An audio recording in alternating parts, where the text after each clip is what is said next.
Today, I'm in the most Republican place in West Virginia. This is Wyoming County, population 21,000.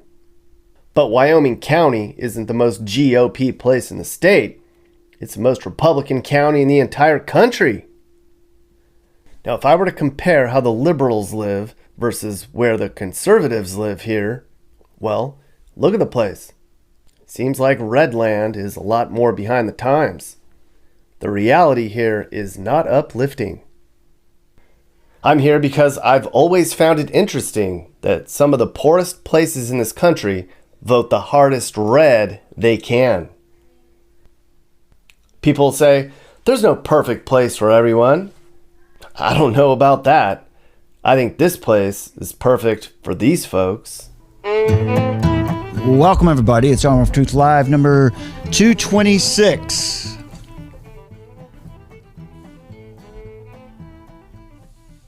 There we go. This is the YouTube channel of Nick Johnson. Let's go ahead and give some credit to Nick Johnson. Today we're going to be talking about what's America going to look like after the reset, which of course assumes that the reset is going to be successful. This is the YouTube channel of Nick Johnson. Let's give him credit because he's done a lot of good work at documenting what's happening across the nation, specifically with what we're interested with here out in rural America. And later on, we'll talk about what's going on in urban America among the salt of the earth. Oops, where's Nick? Here we go. We're going to learn the straight truth. Here's Nick. It's Nick Johnson. Welcome to the channel. On this channel, you're going to learn the straight truth about America, what's really going on. We talk about a lot of the bad stuff. I know that's not fun to hear, but we talk about it. We also talk about the good stuff that's going on.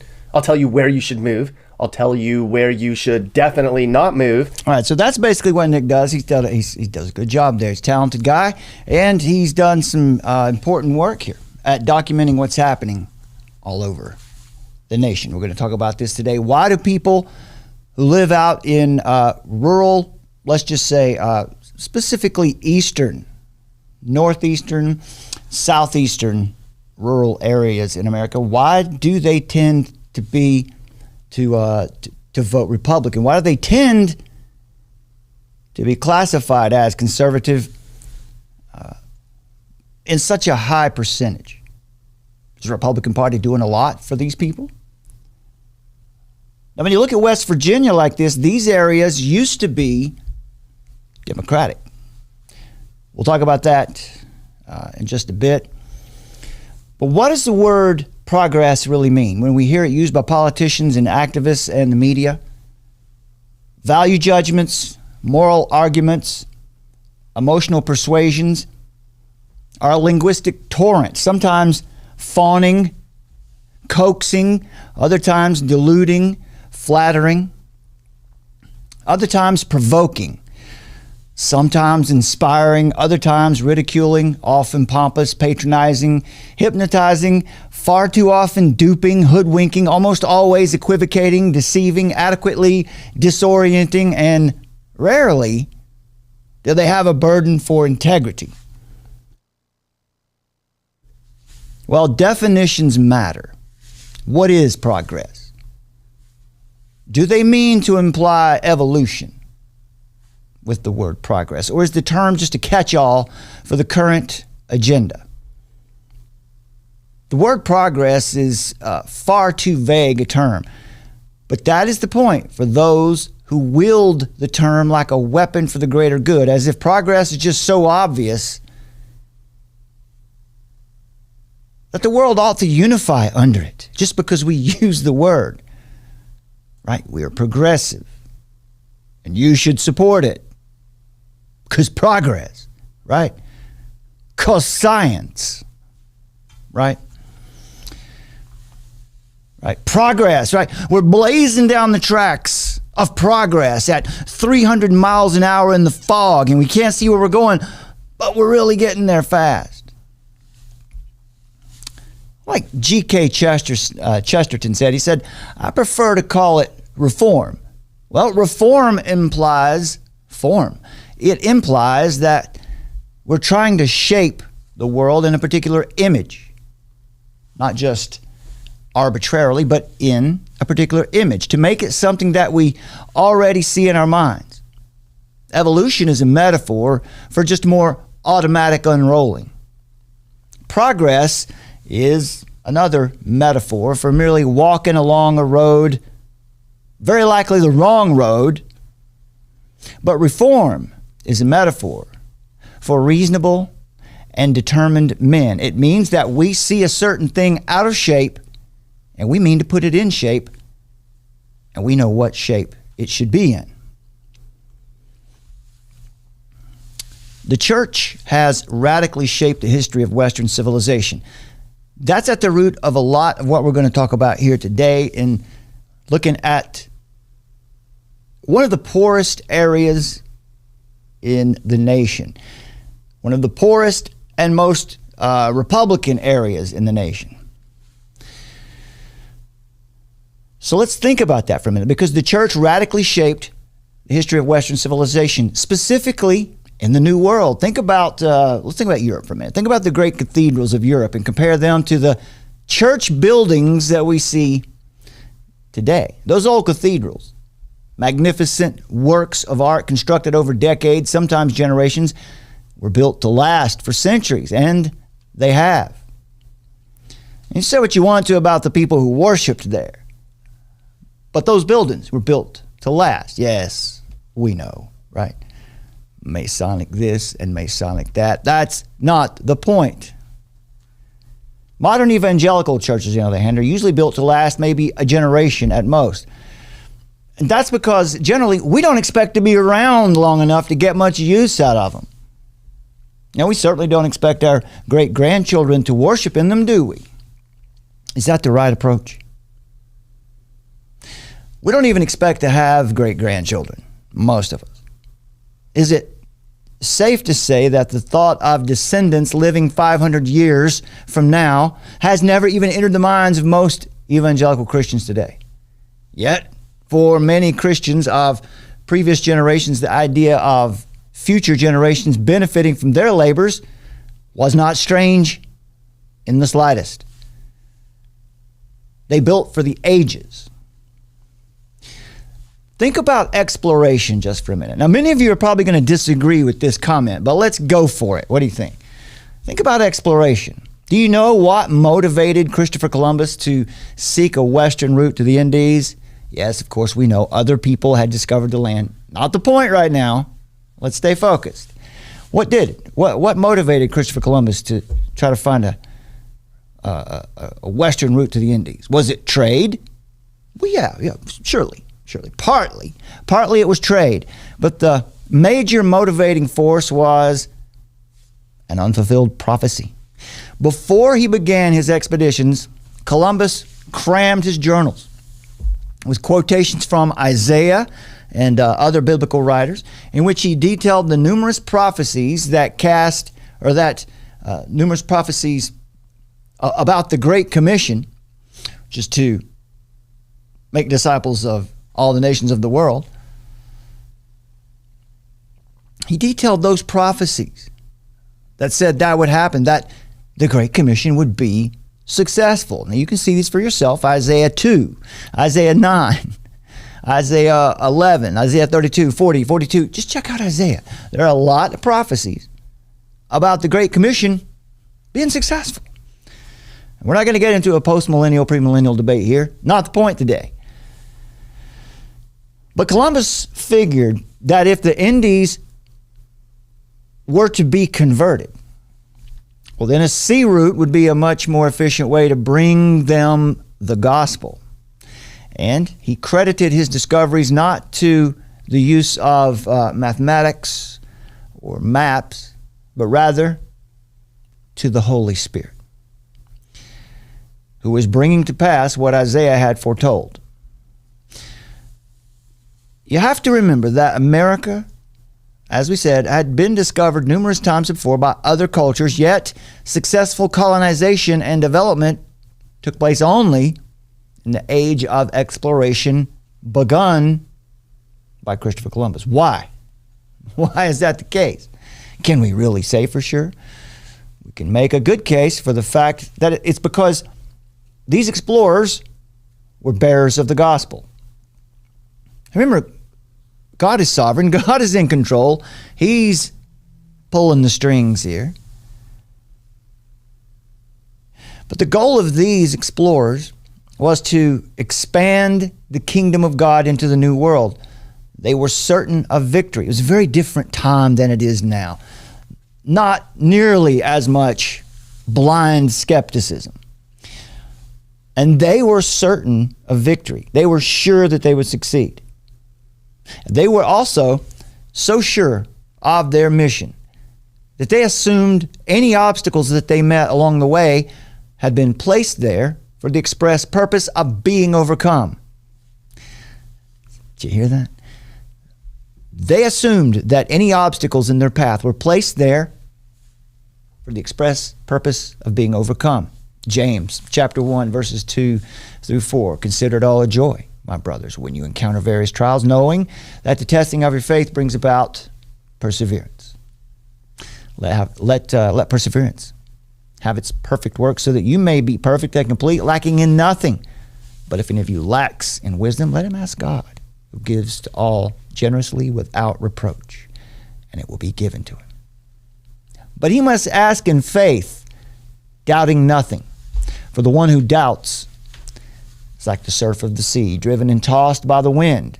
For that man ought not to expect that he will receive anything from the Lord, being a double-minded man, unstable in all his ways.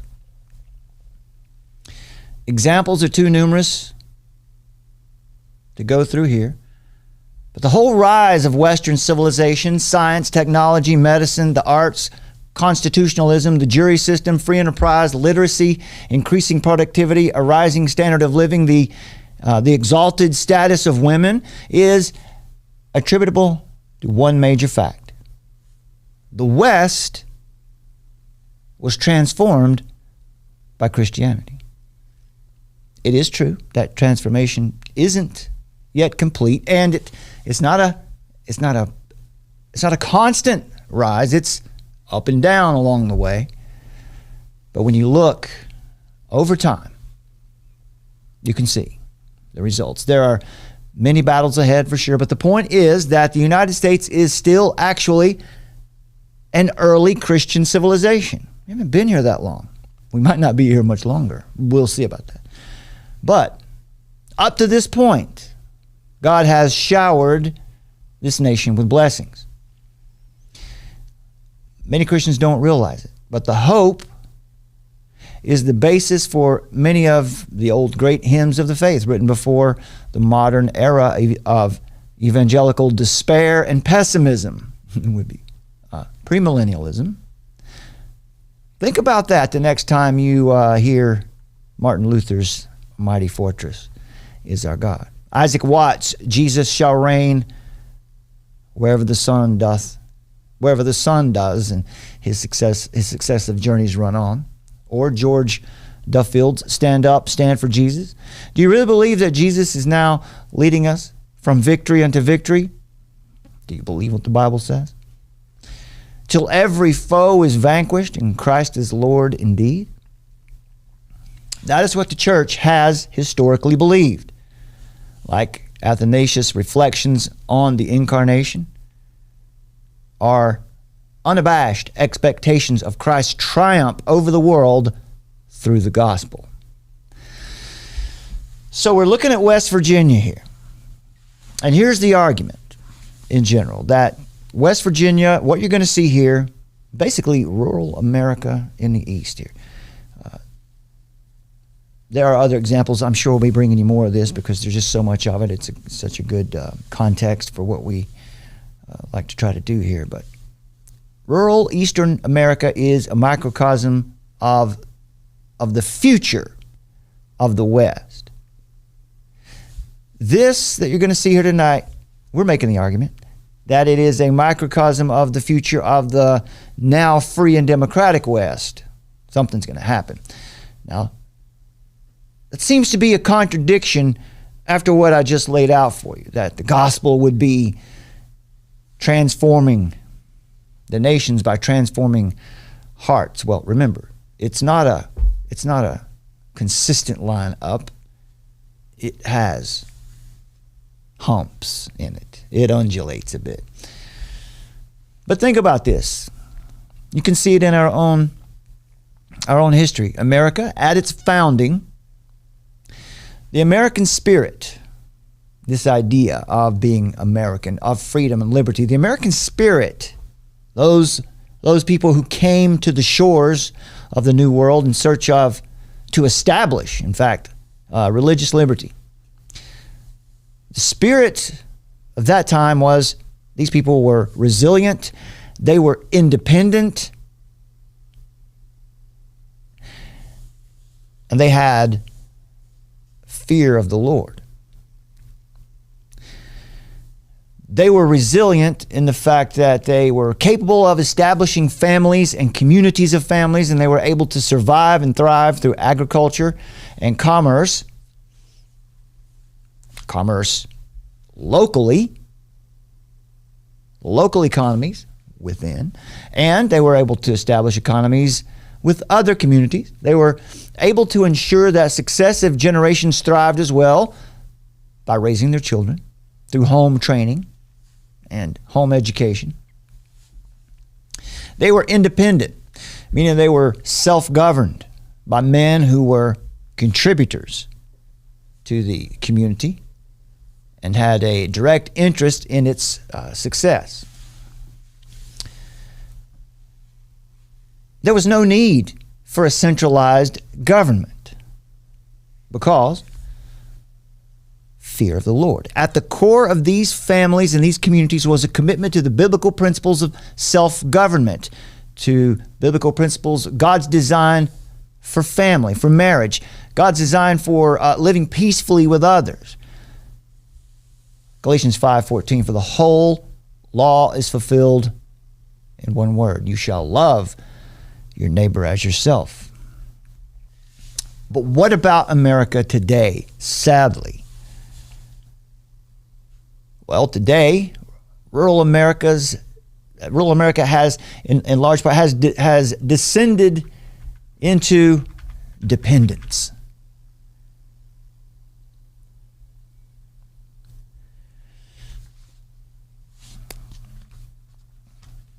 Today, people who make up the heart of America are weak, dependent, and confused. Instead of resilient, independent, and conservative or fear of the Lord, today, many of the people who make up the heart of America are weak, dependent, and confused. And that's not a dig on these people. There's a reason this has happened. Rural America has descended into dependence. A democracy cannot exist forever. Man has never created and sustained any form of rule as a permanent form of government. Democracies survive until the people discover that they can vote themselves money from the Treasury, and then from that point on, it's corrupt. The majority will always vote for the candidates promising the most benefits to them from that public treasury. The result is always the same. Democracies always collapse because of corruption. Look at that. See, where there was thriving businesses at one point. You know, that was a Walmart you just saw there. You don't ever see Walmart parking lots empty.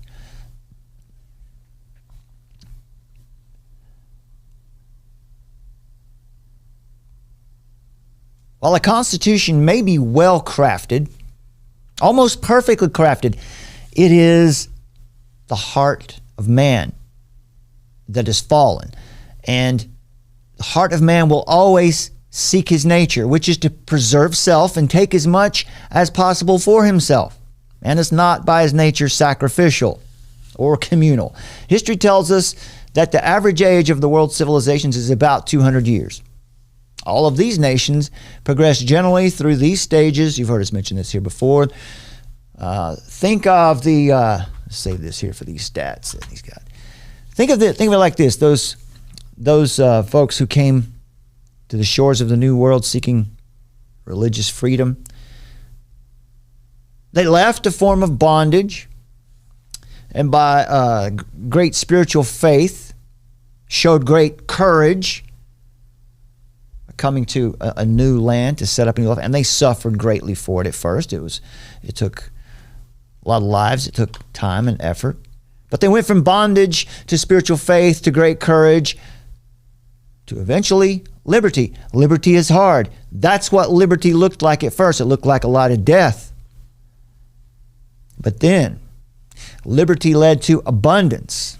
And then the heart of man, once again, kicks in, and abundance leads to selfishness. And you head back downhill. Selfishness to complacency, complacency to apathy, apathy back to dependence, and then back to bondage. That shows you where we are today, or at least in some part where some of the areas that we see here are today.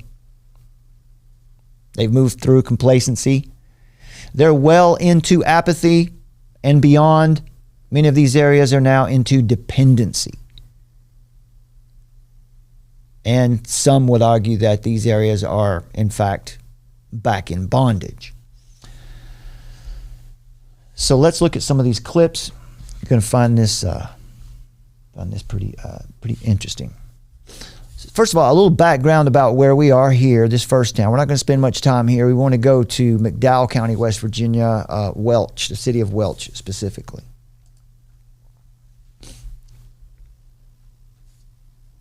Day 8 on this Appalachian road trip that I ventured into the deepest heart of Appalachia land, and boy was it astonishing.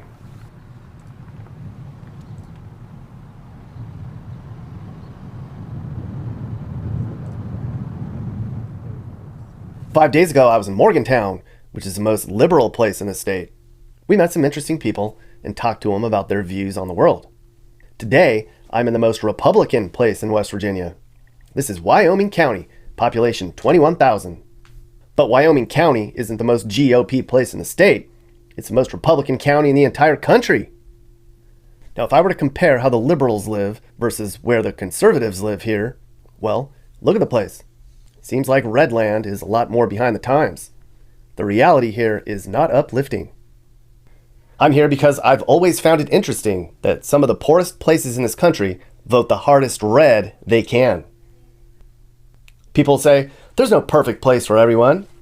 I don't know about that. I think this place is perfect for these folks. Let's hold it right there. We're not getting any problems with that music. Well, let's think about that for a minute. Years ago, back in the 60s, actually. Now remember, we're talking about big problems with drugs and poverty here. Wasn't always that way. This area, especially the town we're going to look at next, used to be extremely prosperous. This is the coal bin of the nation. This is where the nations and a lot of the world at one point, this is where the coal was being mined. The war on poverty was begun about 60 years ago. And let's just take a quick summary of it. Yeah, there we go. We'll listen to some Lyndon Baines Johnson.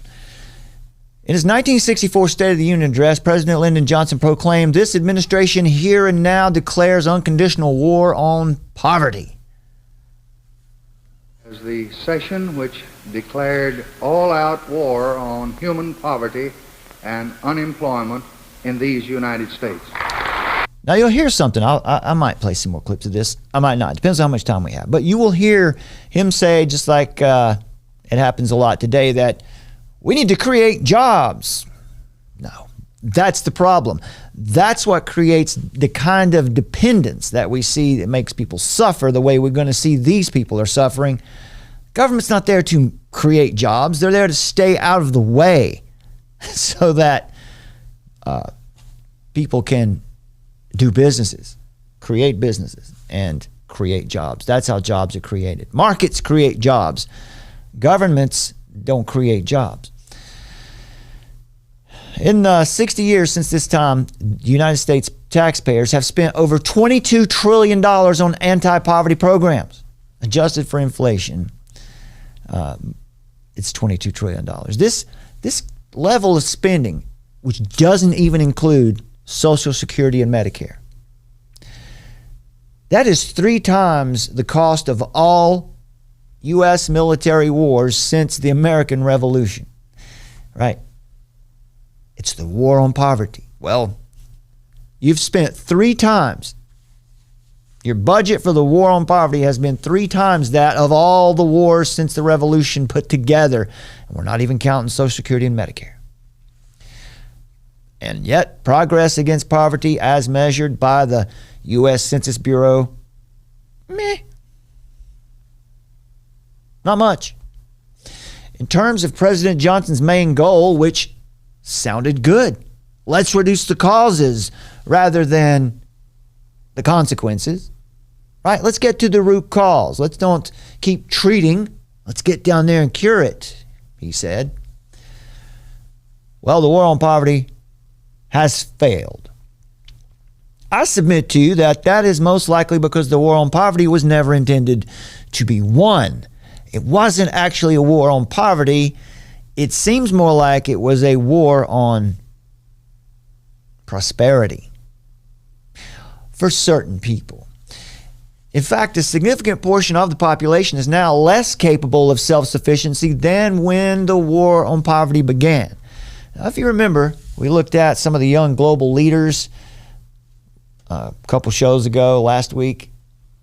Do you remember what one of their main points was?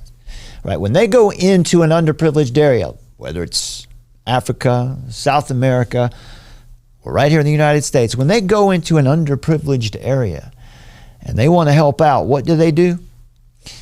They train people to participate in the global economy, and they make sure to put a special focus on women, to bring the women up out of the home and get them out there working and participating in that global economy. 2 huge problems with that, right?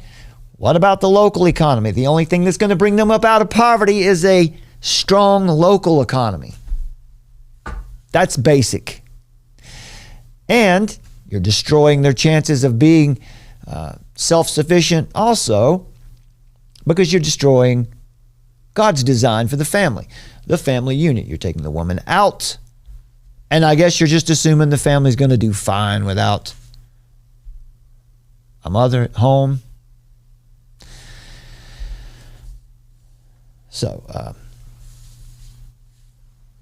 let's look at a couple quick points here before we dive into the drugs in West Virginia and the poverty. We're going to hear some interviews. Right here at the 11 minute and 30 second mark, President Johnson says this. More complex. Our people's needs are expanding.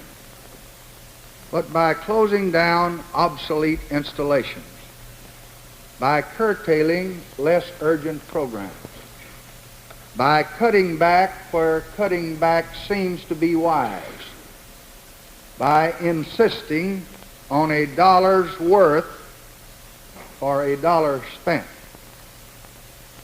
I am able to recommend in this reduced budget the most federal support in history for education.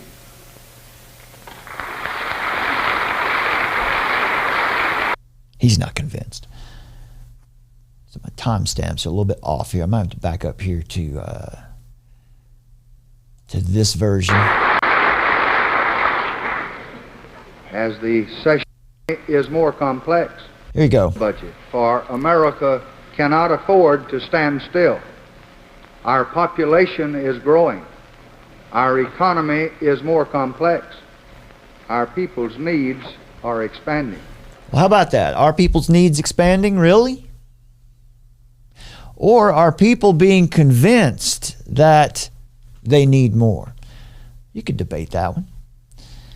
At the 12 minute and 47 second mark, he says this budget and this year's legislative program are designed to help each and every American citizen fulfill his basic hopes. Basic hopes like hope for a full-time job. hope for a decent home for his family in a decent community, hope for a good school for his children with good teachers, and his hopes for security when faced with sickness, unemployment, or old age. So how do you think they score on those? I know one area they haven't done all that well on there as we sit today, and that would be hopes for a decent home for his family and a decent community. Now that said, let's be very careful here, because in the United States we have been extremely blessed, but we're analyzing what they said then and whether or not we're actually in a better position today. And then here is 17 minute 37. Let's see here. Here's some interesting comments here. Communities in which to live and bring up their children. But whatever the cause, our joint federal local effort must pursue poverty, pursue it wherever it exists, in city slums and small towns, in sharecropper shacks or in migrant worker camps, on Indian reservations, among whites as well as Negroes, among the young as well as the aged, in the boom towns and in the depressed areas. Our aim is not only to relieve the symptom of poverty, but to cure it, and above all, to prevent it.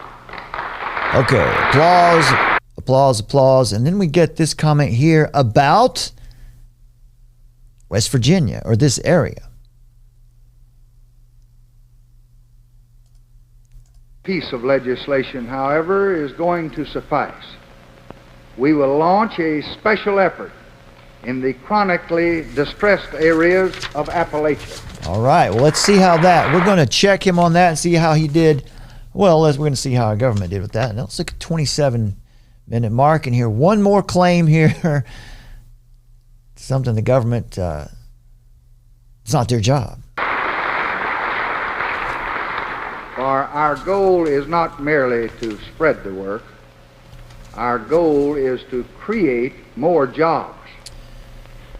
I believe the enactment... Create more jobs. That is our goal, to create more. How does the government create jobs? The government doesn't. Government doesn't manufacture any goods. It's not a business like that. How is it going to make? It can't. Right. All it can do is try to create circumstances where jobs are easier to obtain. But we see how that works out. That's never really. Look back here at this 25-minute mark and listen to what's said right here about progress. This statement about progress. 1st of February, if at all possible. Applause, applause, applause. For however proud we may be of the unprecedented progress of our free enterprise economy over the last 3 years, we should not and we cannot permit it to pause. We cannot permit this economy to pause. In fact, it must continue to expand every year. Every year it expands. You don't have to be an economist to understand why that doesn't work out. Whenever you can only progress so far in your economy. When you get to the point where the ability the amount of goods that you can produce, how much labor you can pay for in your nation, and goods you can produce, there's a point at which you can't produce anymore. The limit has been reached. There's a limit to the amount of labor you have available. You can't progress forever. But if that was truly the theory, you would expect that they would want to have populations continue to be growing. Did you know that over the past few years the population has dropped? That'll come up here in just a moment. Let's get back to West Virginia here with Nick Johnson. Yeah, so we're still here in the most Republican county in America, in West Virginia. VCRs. This is Folks Wyoming are probably County. inside watching old Billy Graham and Donald Trump speeches on their VCRs. A little Probably sarcastic. can't wait to talk to Jesus later. Because this is Republican, mister. You'd probably be hard-pressed to find a single Democrat voter in the entire county. 70% of this county is officially conservative, making it the most conservative voting bloc in the United States. But what's it like here? How do the people view the world? And is Middle West Virginia as backwards as we've heard? To begin to answer that question, we need to drive around a while. All right, he had a little encounter here. We looked at this a moment ago. Here's what it looks like. I mean, that's the stereotype. A bunch of moonshine drinking, whooping it uppers, running around the place all wild-like. There's 3 reasons there ain't no bars in this town. Folks are either too old, too poor, or on drugs. Wyoming County's in steep decline. Half the population's left, probably forever. Oceana has closed down businesses all along its main street, something we're seeing more and more of in lots of rural America, huh? Half of the city's buildings and the main retail center are shuttered. I'm guessing at one point, a lot of this parking lot was taken up by eager shoppers. Not anymore. That's Magic Mart there. Was. It's no different here than any other small town in West Virginia. Just quiet towns in some stage of decline. The energy and commerce and the hustle and bustle, that all left with the coal mines decades ago. And what's left behind in this county are kind of poor white people who go to church, carry guns, and do not stand for anything progressive. You know, gays, abortion, immigration, and telling them how to live their lives. Very conservative indeed.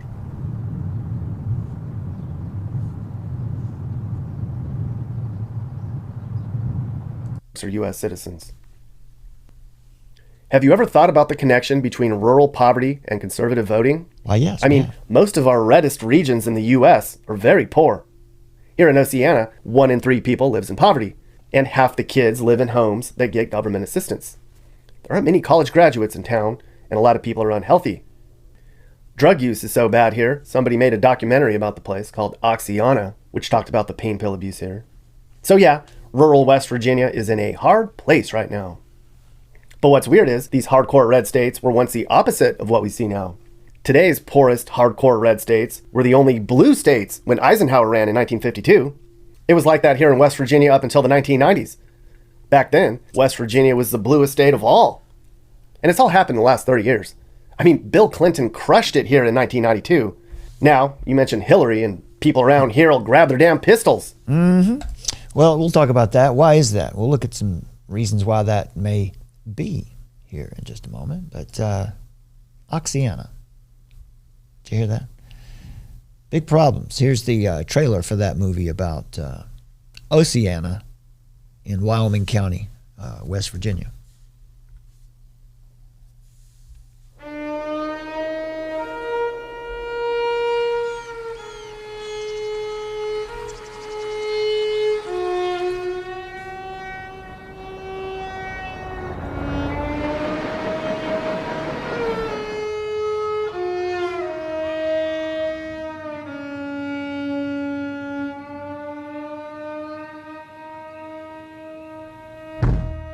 A lot of the stuff that happens here is just not normal. You know, half of my graduating class is dead, and I'm 23 years old. I love it because of the way it makes me feel and how it takes everything away, but I hate it because of what it's doing to me and what it's doing to the people around me. I've done horrible things for dope. When the prescription drug pill Oxycontin hit the market, the whole game changed. You're on drugs severely hard, or you work in the mines. It's taken a generation of our kids. For every person that you bust, 3 more pick it up. They call it Oceana.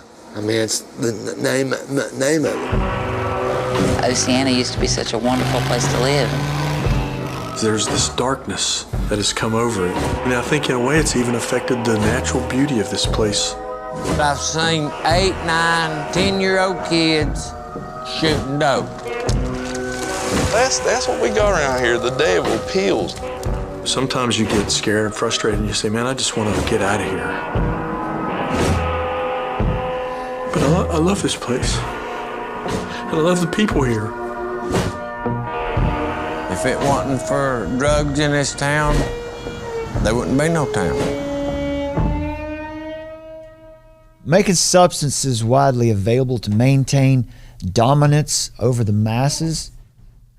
Does that sound? We've got business out here.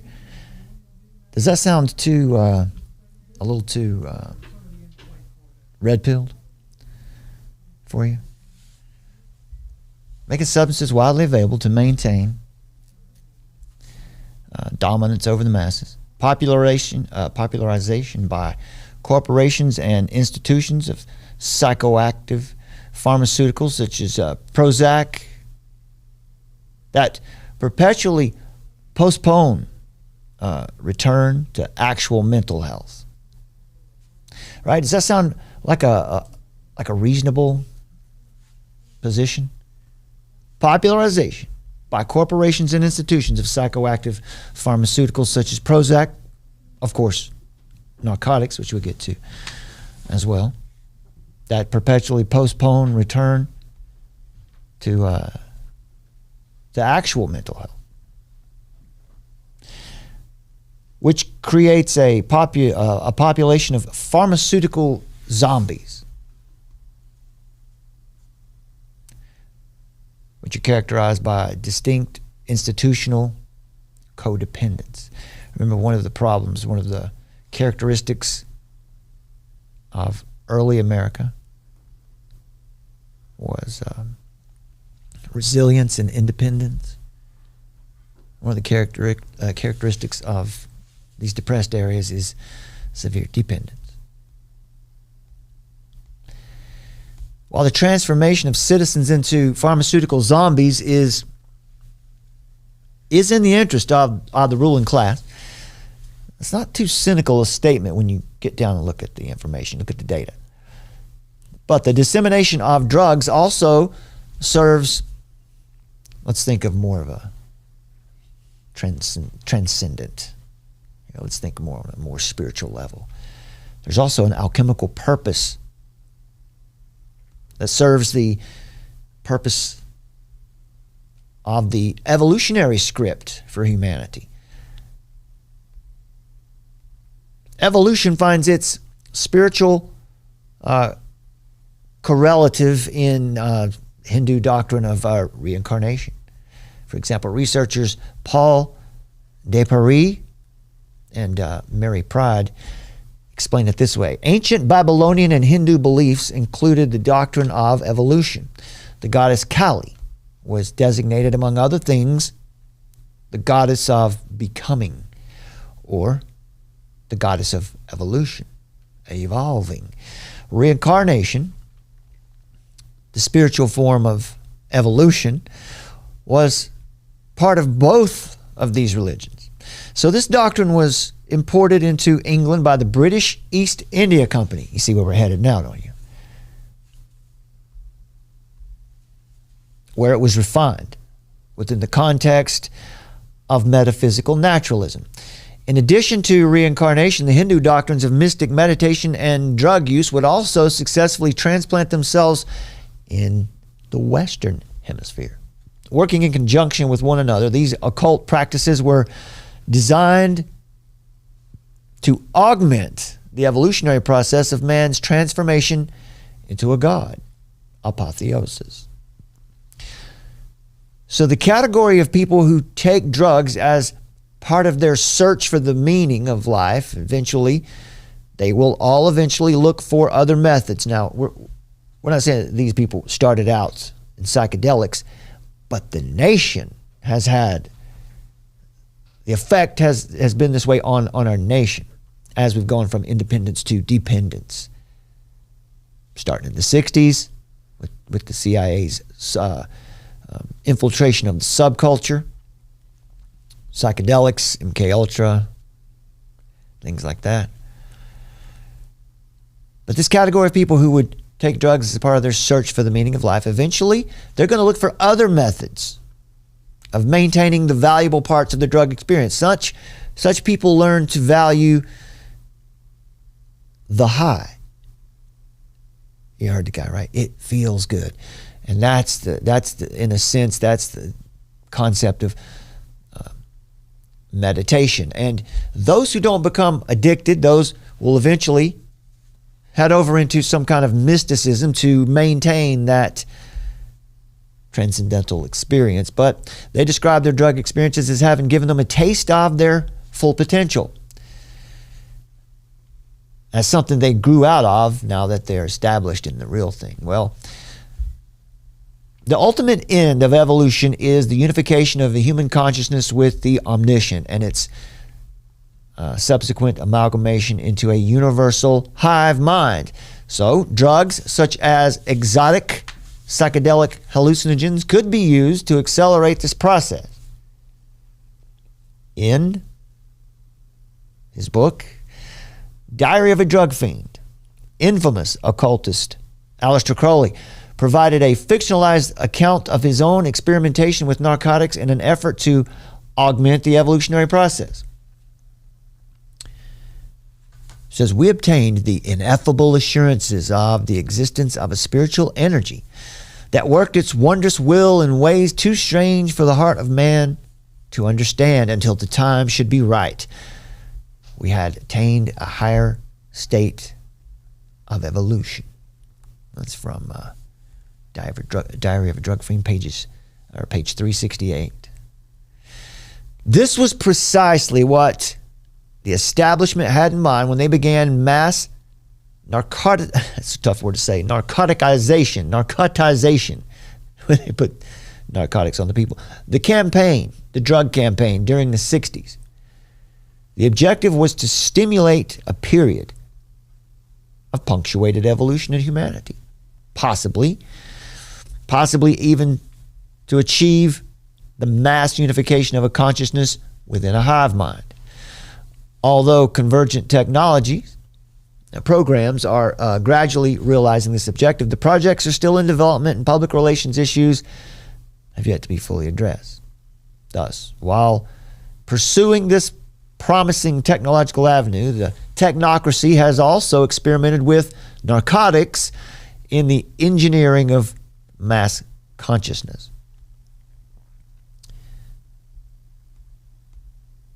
Author Jim Keith writes, as repugnant as it may be for a liberal audience to consider, the 1960s counterculture of LSD may have constituted an action reminiscent of the goals of the earlier British vitality-sapping assault on China through opium. It may have also provided an Illuminist-derived injection of mysticism into American culture, a kind of peace pill. Right? This is what the people are searching for. A release and escape from reality. Those who aren't addicted because of some pain, and I'm telling you, very few addicts actually are. But this is the logical conclusion of a technological scientific elite or an epistemological autocracy, also known as a scientific dictatorship, also known as the technocracy. So let's look at a couple more minutes of Wyoming County. Big reason for that is damn coal. Democrats hate guns, but they hate coal even more. And that's what these people bled for like ever. And as coal's fallen out of favor, it's like these people are still pissed about it. Most of the reason these West Virginia towns are in terrible shape is because coal's gone. There's coal plants that are abandoned all over this county. I lost count, actually. So, back in that speech LBJ gave a moment ago, he proclaimed again that this was the war on poverty. It's been 60 years since then. Now, as of 2018, we've seen, I just saw in the graphic there a minute ago, things have shifted over, and of course this area was known for its coal production. and they were prosperous at that time. The Republican Party's advantage among white voters without a college degree has never been greater, right? Dating back more than 2 decades. So while partisanship among voters usually doesn't change much on a yearly basis, some of these differences have only grown farther apart over time, especially with regard to education level, gender, and age. But wait, there's more. Nothing in this data is trending back toward the middle, or toward agreement, or toward a unified nation. Almost like it's planned. In fact, when certain categories are combined, like education, race, and gender, the gaps are even wider. Translation: people who are citizens of the United States, who engage in the electoral process, have never been more polarized, have never lacked more grace toward one another than they do today. Since at least Cold War, or perhaps spanning the last 60 to 70 years, some surreptitious force has been steadily at work within the nation.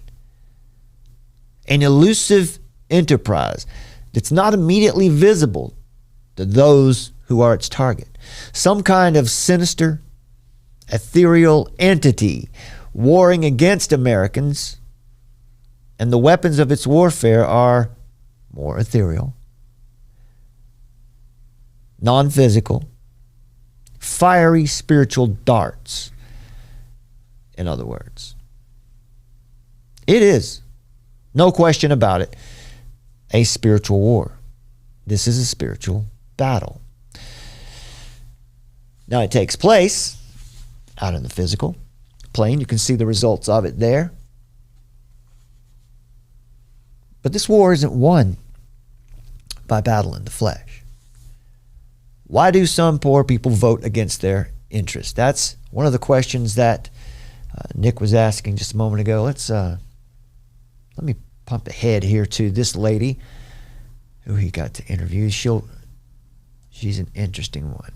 She's probably common to a lot of folks living in this area, even where we live in this area. We're in the South. We're in rural areas. This is not an uncommon position here. Opinions about a lot of things. And since she's so hardcore Republican and all, I figured she'd be a good insight into the mentality of this county. What are the strongest conservative values that you personally hold? I am anti-abortion. Absolutely. I'm pro-life. I am concerned about the devaluing that media, so forth, has done toward Christian values, about our Christian faith. I really am concerned about that. Mm-hmm. And I see, like I was telling you last night, I see a strong connection between Satanism. Mm-hmm. And it's growing. It is exponentially growing.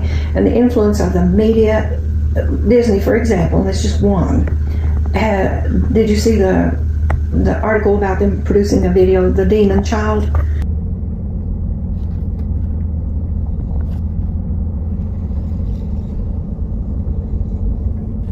There's a saying about religion. Faith is to believe what you don't see. I think you could actually apply that to politics, too. Looking around this place and considering how these people vote, you might wonder why they keep voting the way they do. I'm not saying politics is the solution here. I don't think liberals care. I don't think conservatives care either. I don't think anyone cares about this place except the people who live here. They're all alone in this cruel world. I've spent a lot of time looking at the tragedies of our inner cities. Everybody piles on. Liberal cities are in terrible shape. The Dems destroy everything they touch. But it's a fact. A lot of our most hardcore conservative places are rural, poor, drug addicted, and have bad education and poor health. Why is that? Why do some of our most destitute regions vote red in such large numbers? Well, Nick, I'm glad you asked. We are prepared. By the way, he just said there the quote about faith. Hebrews 11:1. Now faith is the assurance of things hoped for, the conviction of things not seen, for by it the people of old received their commendation. By faith we understand that the universe was created by the word of God, so that what is seen was not made out of things that are visible. So it's a little more than that. When poor people put their faith in conservative leadership. Now, this is an article. This is from Psychology Today. Nigel Barber, PhD, an article from back in 2019. He starts off the article with the comment saying, if head and heart are at odds, emotion often wins out. Very true. And that is the miracle of Jesus Christ and the story of redemptive history in the Bible. That is where head and heart meet, where mythology and history collide. But he says when poor people put their faith in conservative leadership, one has to ask, why do they trust wealthy representatives, the elite owner class that don't seem to care or really want to include them all that much anyway? He says, though, there is a rationale that's based on the emotion of fear. Now he goes back to evolution. He says, when young mammals mature in a place with high exposure to predators, they adjust their behavior. They spend more time in safe places, such as burrows, and less time wandering about above ground. With less time exploring their environment, they have fewer opportunities for brain-enriching experiences. As a result, they are less good at adapting to change. It's very interesting. I wanted to share this with you because of the nod to evolution. He says also political conservatives, defined as high scorers on a right-wing authoritarianism scale, experience fear more intensely. Right? This is like Michael Regan of the EPA recently said about the people in East Palestine. Well, these people are just traumatized. They're not really sick. They've just been traumatized. Speaking of Michael Regan, let's see if we can find it here. Yeah, here's the article. I've certainly lost it, but one moment. Welcome to the show, the lovely Summer. Say hello, Summer. Hi, everybody. Good to be here. Hope everybody's doing good out there tonight. Well, there's the man of the hour. Yeah, the man EPA with the shows supersonic power, too sweet to be sour, Michael Regan. Go ahead, Summer. Tell us what you heard about this. Well, it's just funny because when we started preparing for this show tonight, who shows up but Michael Regan from the EPA in McDowell County, West Virginia. That'll be the next county that we talk about. But we're in Wyoming County now. But I wanted to bring that up ahead of time. Right, but in this general vicinity, West Virginia, he makes a trip down, and he's talking about.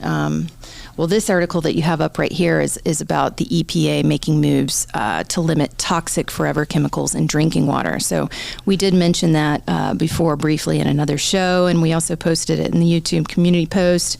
So what they're doing actually with this article that just came out March 14th is they're announcing that, oh no, there's chemicals in the water and you can get cancer and heart disease, right, from the water, from the drinking water. And so what we're going to do is make sure that it's safe. And we're going to go through this process of regulating the water across the nation. And oh, by the way, it's going to be more expensive. But we all know that this is really just a power play. They want to control the water. So, what we're talking about with regard to West Virginia is that, do you have the slide or the article for that? Which one is it? The West Virginia article about basic human rights. There it is. Yeah. So Michael Regan shows up here, article published January 20th, with this lovely article that's saying McDowell County residents, they're in West Virginia there, left hauling water after decades without a basic human right of running water. And it's very strange how they're trying to sandwich that in this article, because actually the guy that's doing that he's hauling his water from a well because he lives up the mountain, and he's been doing this for like decades. And he's fine with doing it. He's an older gentleman, but they're just trying to make this connection about like we're going to come in and we've got this budget now, and we're going to help the people of West Virginia, the whole state, with $83 million in funding. Do we have that clip? Well, it's in the it's like from the link, so from the website. Oh, I see. Yeah. Yeah, I've got their website up here. Yeah. So they had an article. They showed a piece on this, and the story was, well, this guy is being forced to he has to carry these big containers of water to his property each week. Each one of them is 300 pounds, so it's about 300 gallons, about 600 gallons of water each week that he brings to his home. And what they're saying, he dumps a little bleach in it. Yeah, he's got it. But look. If I could find that, we'd play that. Yeah, I'm trying to find the link for you. But what it showed was he built a cistern under his house. It's very complex system he's got there that holds the water. And what you can see from the article here, what they're saying is he's left hauling water after decades without a basic human right. Why are we left to assume here that access to water should be a basic human right? Why? Because, why would I even consider challenging that? It's because they want control over it. So they have to classify it in a certain way. There's no reason to assume that this man is being denied a basic human right. He could leave. He could move closer to the water. They even asked him in the interview, would you consider moving? He says, no, I want to live right here. And so he's not being denied a basic human right. He's made a choice. And in fact, he's adjusted very well. He's got pumps. He's doing just fine bringing his water. He says he's getting a little old now. He doesn't like to do it as much, but he made a choice and he lives where he lives. And we have to that's what liberty is. That's what freedom is. We make choices and we are willing to live with the consequences of those choices. Poverty and insecurity. Continuing with this article here. If conservatives generally believe that the world is a dangerous place regardless of their individual experiences, those raised in poverty have a very good reason for the same belief rooted in their own lives. Poverty often implies greater health problems, violence, the early death of close relative, high crime, drug addiction, food insecurity, or lack of adequate health care. You see all of these mentioned here. The article says, to the extent that fear-based sensibility of poor people overlaps with that of conservatives, we can expect their political views to coincide also. This means that playing on the popular fears and ethnic tensions turns out to be good for conservatives in elections. According to a conservative sensibility, the only source of reliable aid and support in difficult times is family. So we have to respect our elders and do everything we can to honor them and preserve their traditions, including their religious beliefs. And then the evolutionary scientist goes on to say, just as there is a marked intersection between the emotive aspects of conservatism and those of being raised under stressful conditions, there's also an overlap between both of these and religion. One way of describing this connection is to think about religion as a mechanism for coping with fear and uncertainty about what the future holds. Now that's Freudian, I believe. I think it was Freud or Jung. It was one of the two who said that the religious response in humans was to the chaos in the world. Why does a tornado come and blow everything away? And because it happens, we're in fear and we need something to explain it, so we have to assign an entity to it. So this scientist says religion is a mechanism for coping with fear and uncertainty about what the future holds. And he may be right in certain cases,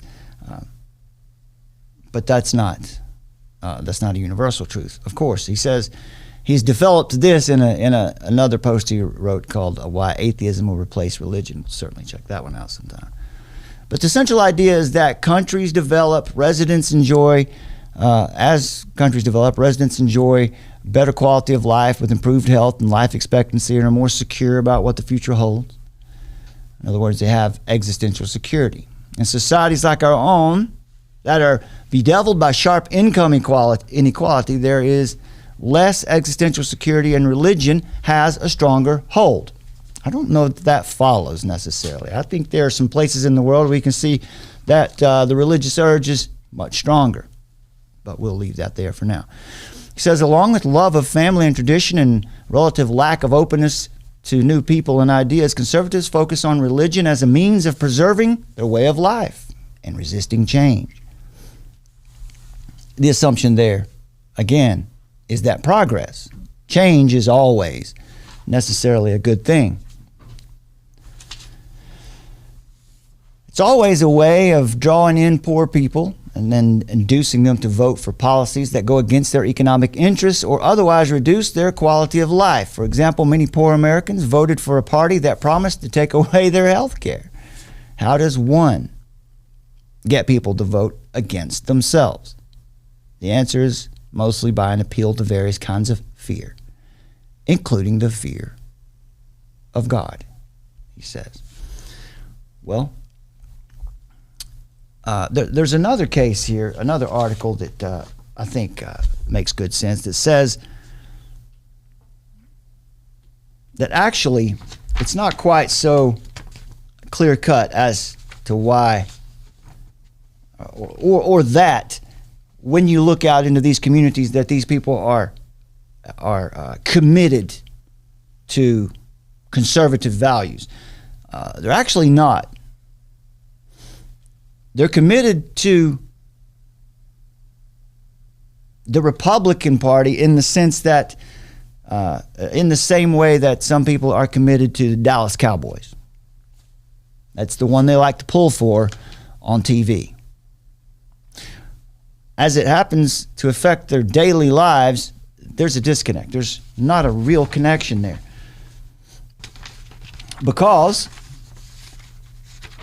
as it says here in this piece, let's see, that's quite common for people in these areas who are registered Republicans to vote for programs that are not typically conservative if they serve their needs. Right? You'll hear the mayor here in just a minute explain that they really just need some help. All right, let's finish up this section here before we can get into the other video. Just like liberal cities do. Mm-hmm. But I'm wondering, do you have an opinion on why such strong conservative places are also some of our poorest and unhealthy with drugs? Mm. Is there? I'm not sure that I see a correlation right now. I'm thinking that the poverty is actually a political motivated thing. I'm thinking if you pay attention, coal, this is a coal community in the past, boom and bust was always related to whoever was in office. And if it was connected to steel production, if it was connected to energy production, for example, right now the administration that we have is anti-energy. And anti-energy in the long run means reduction of manufacturing, reduction of course, our coal production, reduction of quality of life, and I think it's political. Do you think that the Democrats are intentionally squashing energy so that they can control the conservative communities? I think it's a worldwide thing. I really do. I think the Democrats and that's not the party my father had. My father was, and I was for a long time, a Democrat. He was absolutely, my mother was, all my people were Democrats. But the party is not the same party that it used to be. It is now a socialist communist party, has been taken over, flat out, taken over by other organizations. And it is no longer the Democrat Party that our family grew up with. So what's the moral of the story here? She said boom and bust were always related to whoever it was that was in office. Moral of the story here, as many of you already know, that's this political paradigm. That's not to be trusted. There's really no such thing. The division between red and blue, Republican and Democrat, really only exists out here in the real world among people specifically. Specifically, it seems to be most real among those in poverty.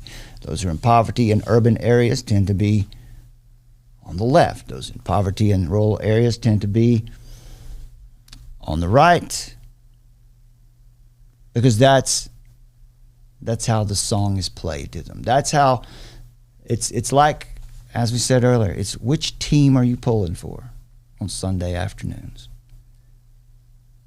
It usually doesn't have much of a connection to what really benefits you the most, because both urban poverty and rural poverty are not really being served well by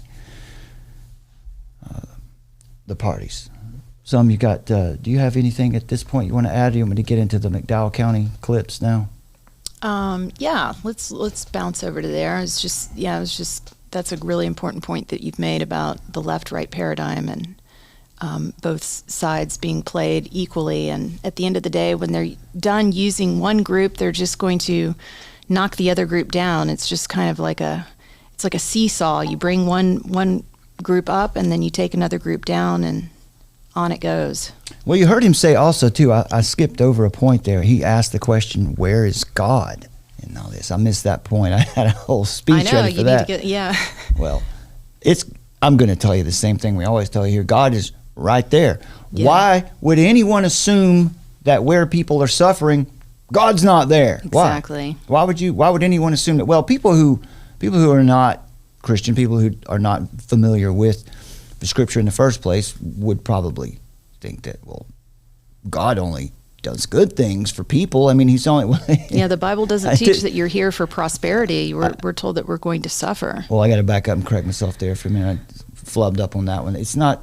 God isn't... your experience here, there's no guarantee that you're going to have a peaceful or comfortable one. I'll put it that way. All of these things are for God's glory, and ultimately will work out for the good of those who, for his people, for those who love him. And so this is the idea of, we think about technology, and technology isn't good or evil. It's what man is doing with the technology. Faithful use of technology, like the ark, or an unfaithful use of technology, like in the Tower of Babel. And CRISPR babies. An unfaithful use of technology, like CRISPR babies. It's a good example. Yeah. Mm-hmm. So when they ask, people will say, like, on 9/11, where was God? That was God. God allows the evil to run its course. The Bible has no contradiction between man's free will choices and God's complete sovereignty. He's God, after all. It's not as though we can conceive of a being that could create universes, could bring time, space, and matter into existence, and knows the beginning from the end. But we like to anthropomorphize God and bring him down into human forms and with human ideas so that we can better understand him. And surely God's not here where people are suffering. You don't know that suffering hasn't provided some context, right? How can you see light unless there is a dark backdrop for it to be seen, is one way to put it. Okay, let's jump into McDowell County, West Virginia, the town of Welch.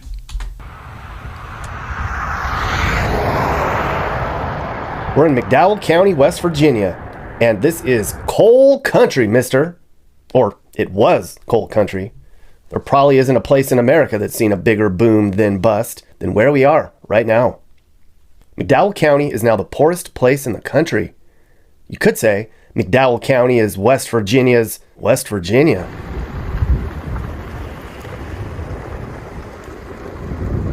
It was day 11 on my Appalachian adventure, and my last stop in West Virginia was the small town of Welch. It's the biggest city in McDowell County. That's where we'll spend most of our time today. Driving around this part of Appalachia land is kind of like exploring a real live ghost town in progress. This is not what the United States is supposed to look like. But truth isn't always pretty, and it's not always something you want to see, is it? Skip the music again. So, yeah, let's, where do we need to go here? Let's jump up to 4-minute mark. Here we go.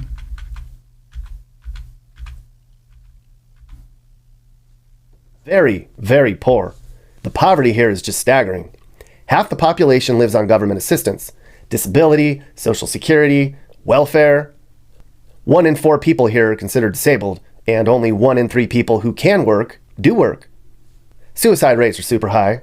People here die 15 years earlier than the US average. And the drug and alcohol use here is just off the charts too. Just about every single negative metric you can think of is happening right here. One website called this the poorest, sickest, most hopeless county in America.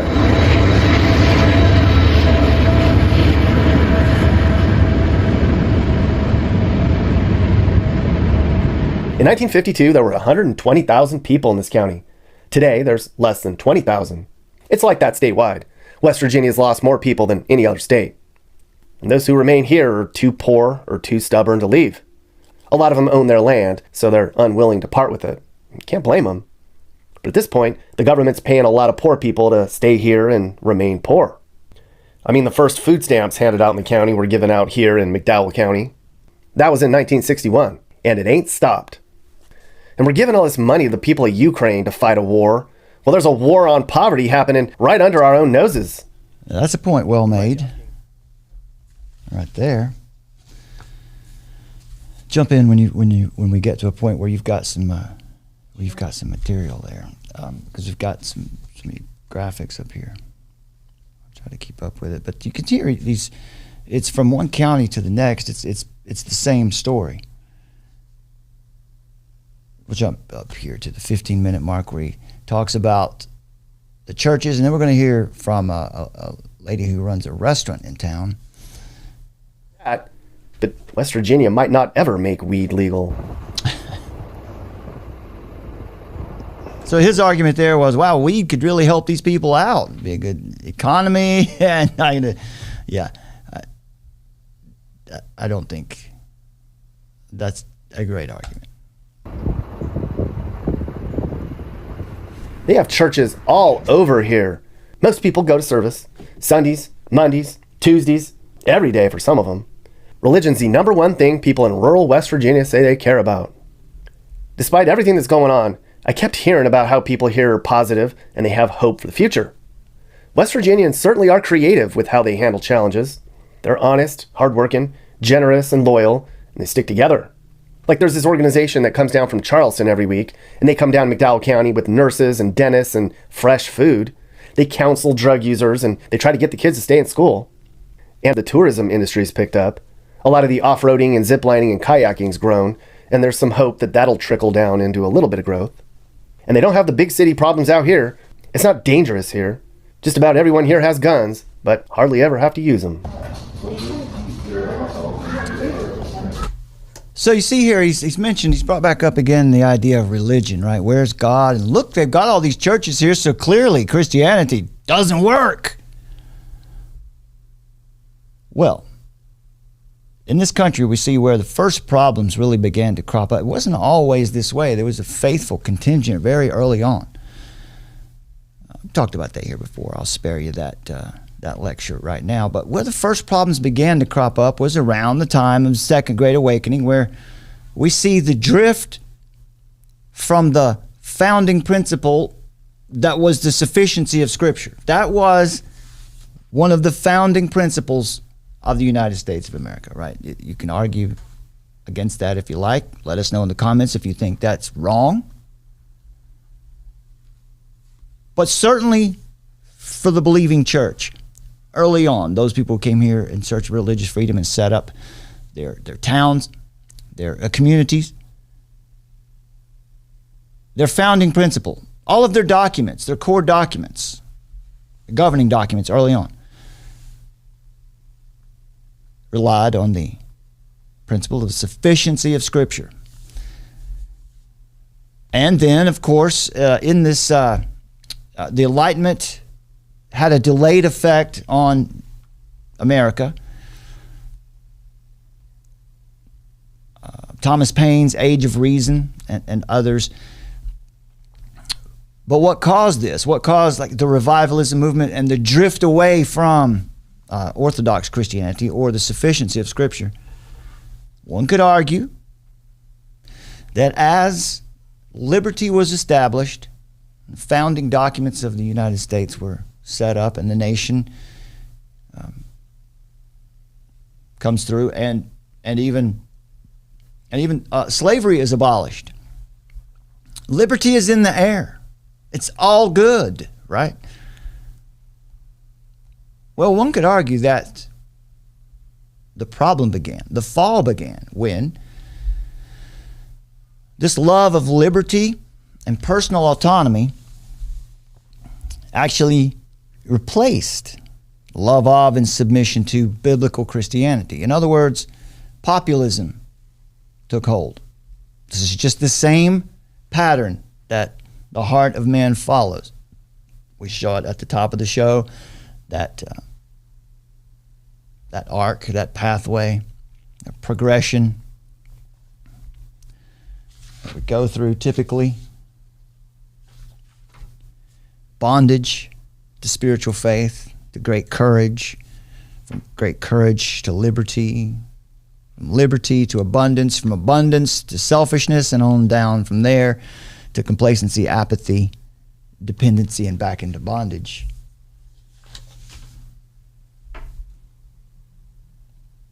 America was a great experiment in liberty, and I think we're seeing the outcome of it now when people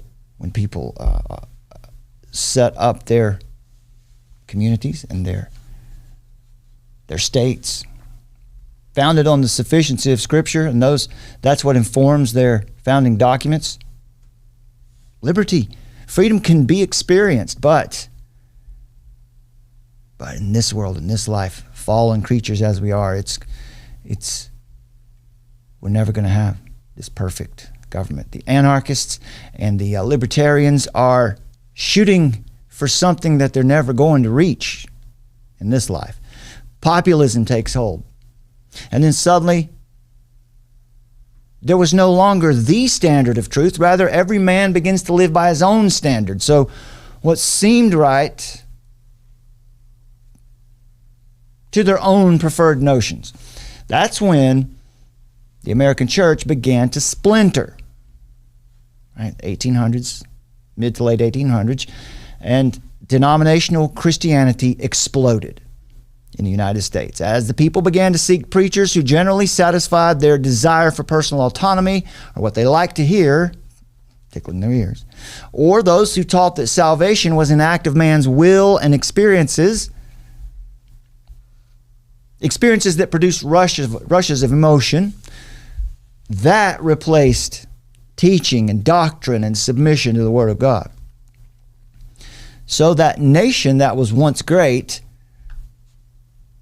was then on the steady path to confusion. Confusion, meaning the mixing or blending together, the combining of contradictory concepts.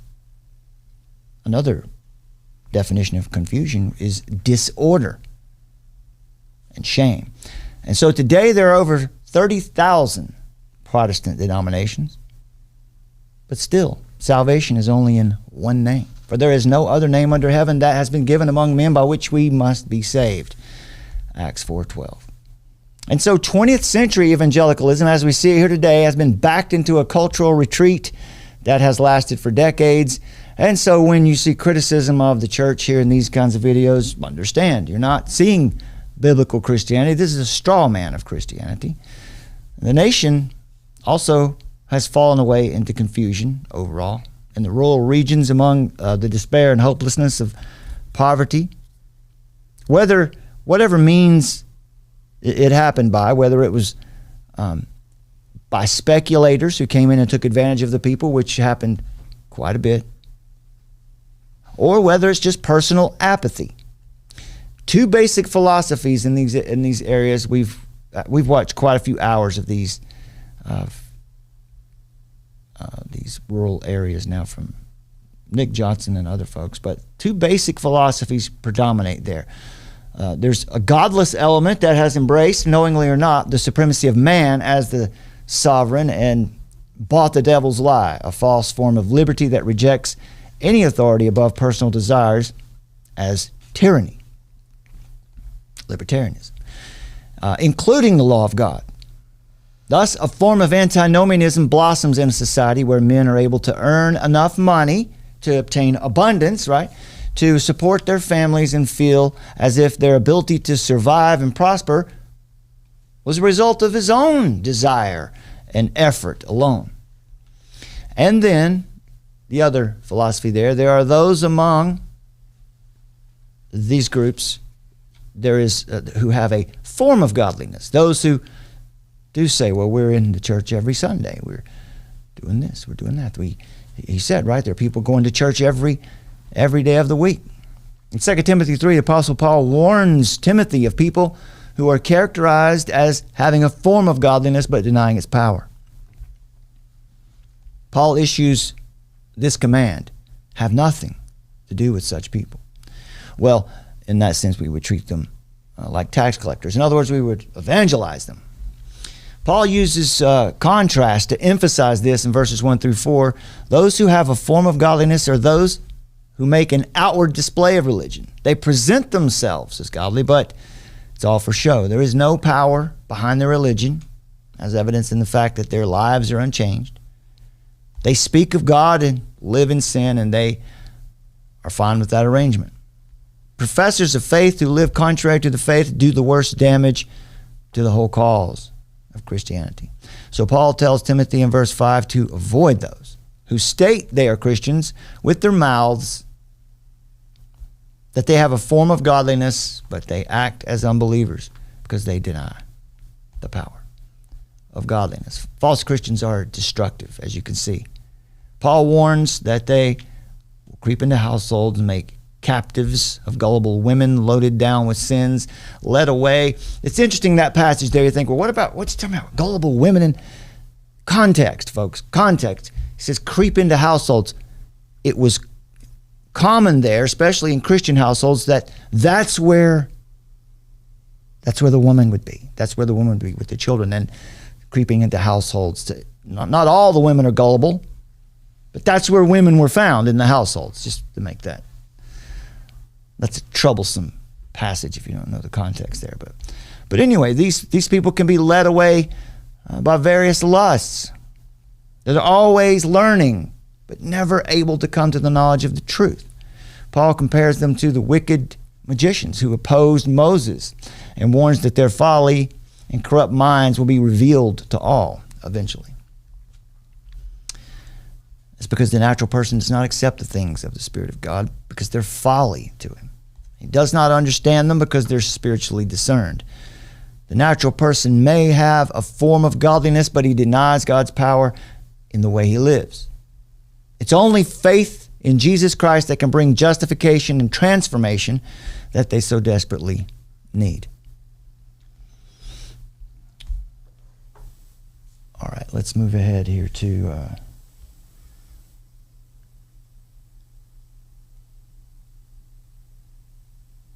right here. It was billowing. I stood outside and thought, there's a lot of good people around here who mean well. They just have a lot of things going against them. Before we left, I was kind of checking out all the cool stuff in the room, and I picked up this old little religious book I found. I opened it up, and this was the first page I read. It said, "Never think that God's delays are God's denials. Hold on, hold fast, hold out. Patience is genius." Stand firm. think is what they're trying to say there. Maybe these people just need to hold on a little longer. Maybe things will get better here one day. I hope they will. I mean, this is a God-fearing state. Where's God? Sandy, you run Eva's House Bed and Breakfast right there in McDowell County where we stayed, and it's a really neat place there. So tell me, what's it like to live in McDowell County? We really rely on Amazon, sadly. There's no department stores. We have a couple dollar stores. There is a few new businesses over the last couple of years, but we try to shop as local as we can, but groceries are quite a bit higher here. So that impedes a lot. And then if you need something, it's almost quicker to wait on Amazon than have to go up to the next county and get something. It's quiet, and up in this holler, there's a one way in and one way out, and we like it that way. Mm-hmm. I think that's one of the things that I think a lot of people say they want safe and they want affordable and they want space, right? But a lot of people aren't coming to West Virginia for all that. Why is that, you think? Jobs are not plenteous, so it's hard to make a living here. We have people who will come here and they'll say, "Oh, I'm going to move here and buy a cheap house because housing's dirt cheap here." Mm-hmm.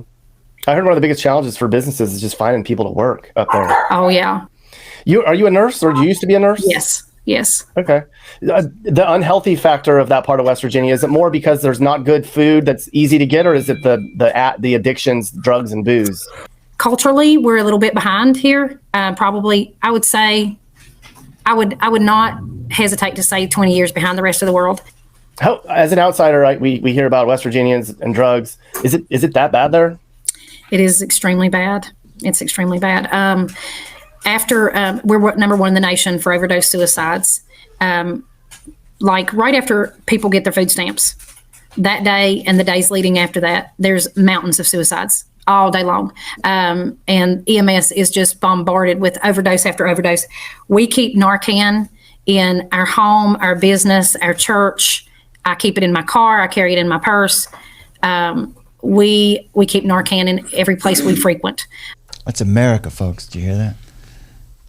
These people have to keep Narcan as a substance that you carry with you if you find someone who's overdosed on the opioids. Yeah, or it's opiates. So sad. Yeah, this is. And think about it. This could be with the title tonight.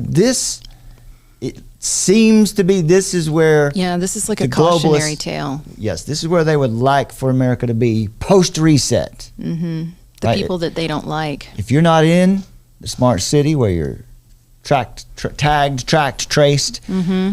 Well, this is what you'll be subjected to. And not just subjected to. It seems like to me that, as I said earlier in the show, that some of these areas, drugs have been put on them, brought to them, made very easy to obtain. Yeah, well, when we were looking at this, it just sort of made us shudder. We were having a discussion about it because we're like, wow, look at this place, McDowell County. If you look into the history of it, it was touted as having been the largest coal-producing county in the world for several decades.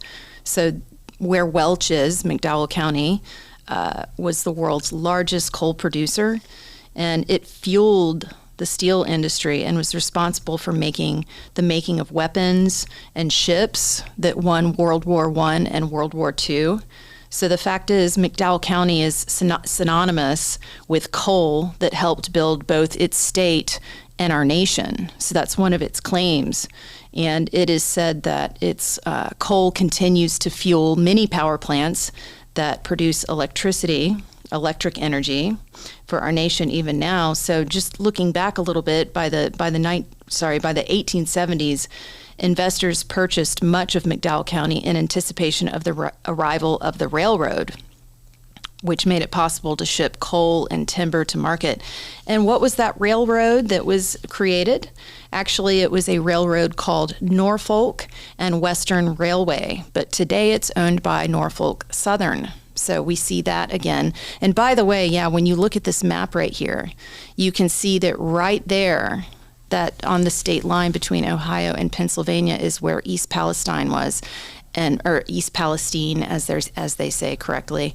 And if you do a straight line basically all the way down, that's where McDowell County is. And so it's just weird, that the EPA showed up and they're talking about the water right before the East Palestine event goes off. And it's all in this little area, right, where there's like this historically significant stuff going on. Like this place, Welch County, which was in McDowell, McDowell County. It was known as the Little New York. Do you want to show that slide? The Little New York slide. Yeah, there it is nowadays. That's actually the parking deck. Like, they were so congested and bustling by 1950 with almost 100,000 people from their success from the coal industry and the timber and all that they had the first municipal parking deck built. And it's been renovated at some point. Actually, President Kennedy gave his speech right outside of it. So they had a parking deck, the first parking deck, like municipal parking deck in the country was there. And then it was known as like the Little New York, and it was really bustling. There's also a theater slide. Can you show that other slide as well? No. Keep going. Nope. And one more. More. That's the end of the line. Oh no. Well, that's a bummer. If you can find it, yeah, it's. I wanted to show the picture when it was sort of in its heyday, and again, it was called the Little New York. And I got it. There it is. Yeah, there it is. So 1946. Look at this place. It was booming, and why? Because bankers and the government. They were like, oh, all this coal is all this resources here, and actually, they even brought in immigrants to come in. And to help with the work because there just weren't enough people there because it was so heavily it was in the mountains and there weren't enough people, and so they brought in people and all this money was pumping in, and they brought the railroad in, and then you see it exploding. And then when they came along and they got rid of the coal mining, when mechanism came into place and the technology changed, people lost their jobs.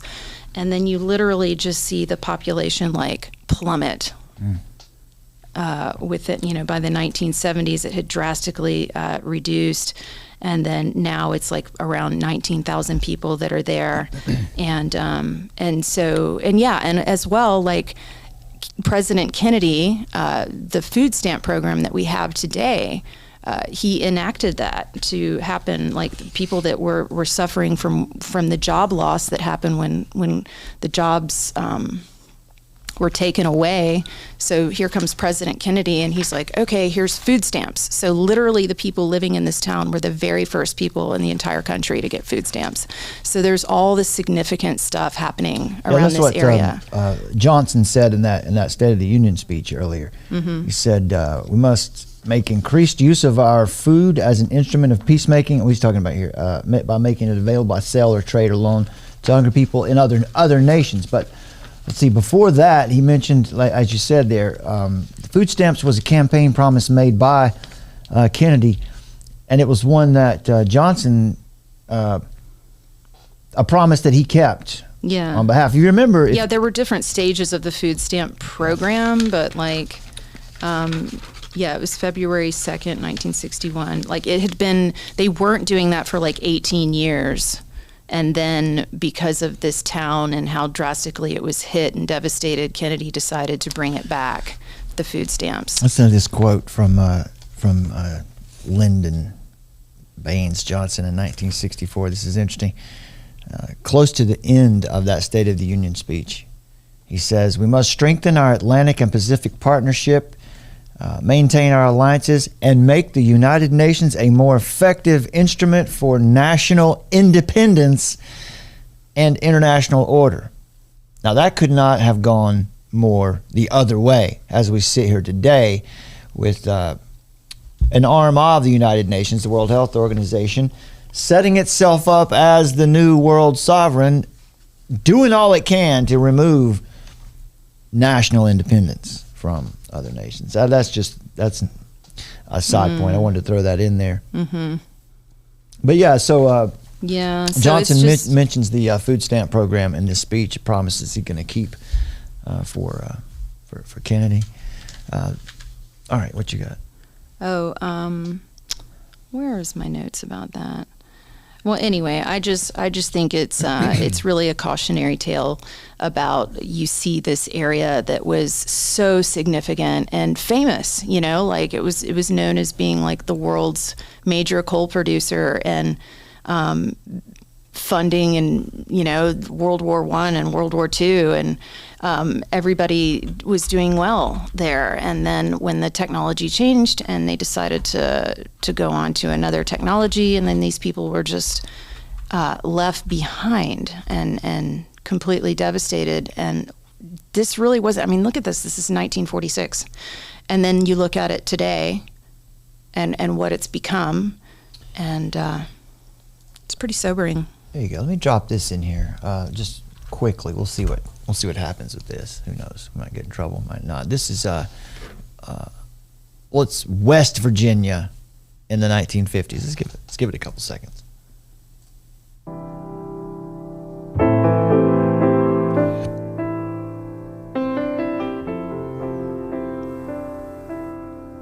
Let's see if they've got some timestamps. So you walked every place, and so you met everybody, and the streets were full of people coming in, and it was exciting days. And we don't have that anymore. Huh? How about that? That's a sad commentary, man. In the 50s, I was already married. I had children. My dreams were to help my children. That was my top priority, to help my children to I wanted them to be scholars. Today, people, there's not a sense of community as there was.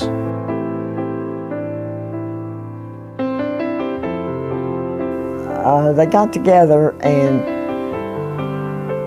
talked more. Not just about the children and what they were doing and the job and all of that, but they talked about the building of the community, making it a better place to live.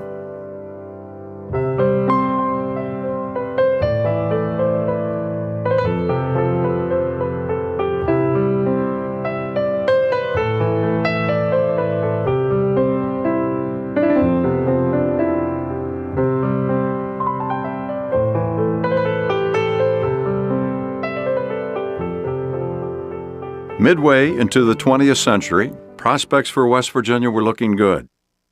The state had reached its highest population, topping 2 million residents. Employment was good. The term baby boomer had not been coined, but babies were being born in increasing numbers. There was peace, and a sense that prosperity and security were ours finally. Optimism for a world that just a few years before had faced the greatest war in the history of humanity. Everything here wasn't perfect, but generally, life was good. And things can change very fast. You can see by 1961, Mr. and Mrs. Alderson Muncie became the first recipients of the food stamps program there in the United States. They were in McDowell County, located along West Virginia's border there with Kentucky, as we said earlier. This is a pilot program. This is something that John Kennedy, while he was running for president, it was a campaign promise. That he would send help if elected. So it seems like this place has been the object of speculation for a long time.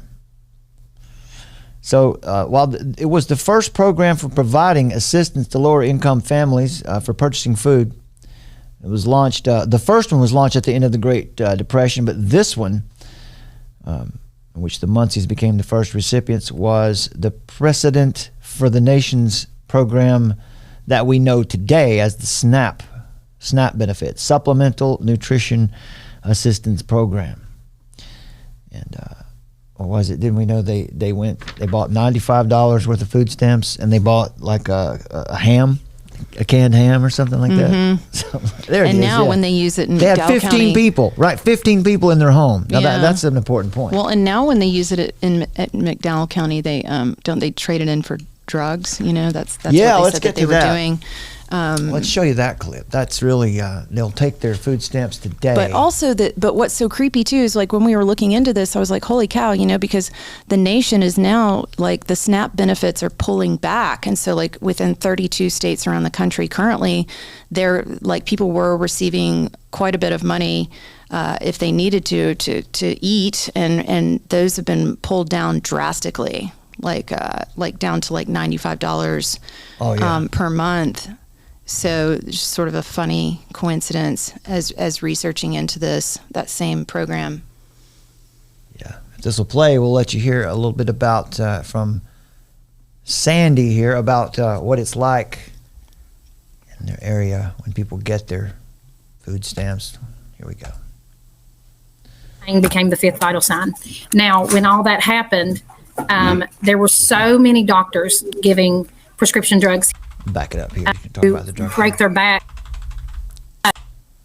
And they say, okay, I've got $200 in food stamps. There we go. I lost my spot. Sorry, folks. Bear with me. And drugs. Is it that bad there? It is extremely bad. It's extremely bad. After we're number one in the nation for overdose suicides. Like right after people get their food stamps, that day and the days leading after that, there's mountains of suicides all day long. And EMS is just bombarded with overdose after overdose. We keep Narcan in our home, our business, our church. I keep it in my car. I carry it in my purse. We keep Narcan in every place we frequent.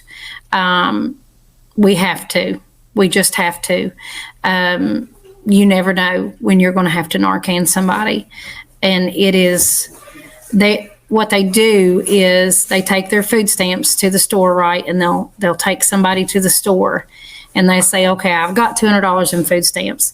And then they'll say, I'm going to let you have this $200 in food stamps and you give me $50 cash. That's right. It's $50 cash. A very low ratio, but so they'll spend $200 and they'll give them $50 cash, and that $50 is plenty to get high on. So it's one of those things that you just know, it's just going to happen. Mm-hmm. Yeah, it's really sad. And it does.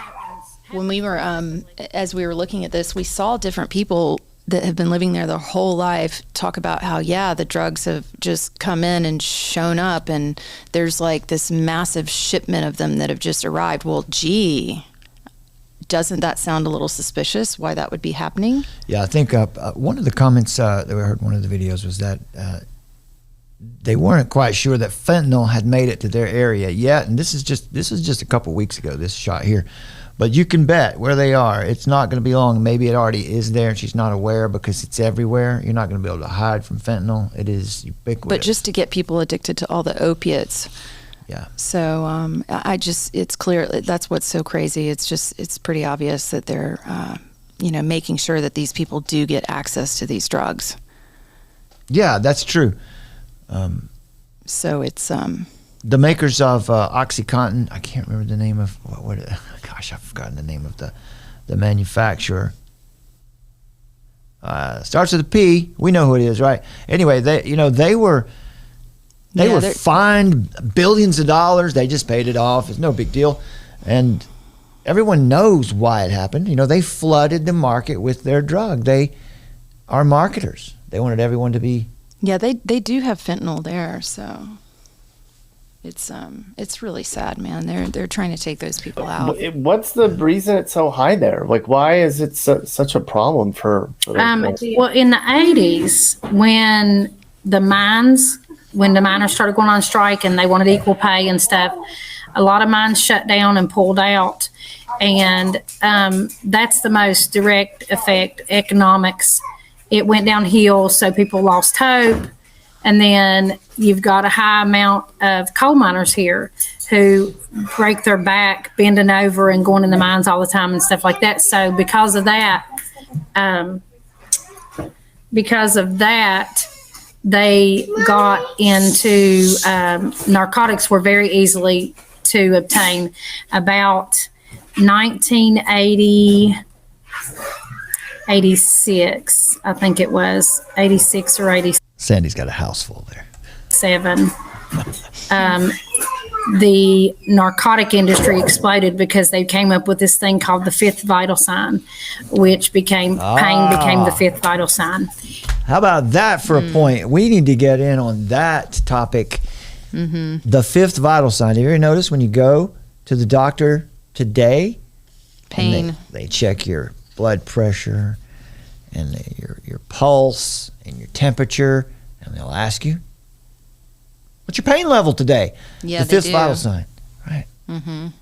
Creepy. It's interesting. I don't know that that's actually necessary, but see it right there. Let's see what else we get. Now, when all that happened, there were so many doctors giving prescription drugs here that it was just astronomical.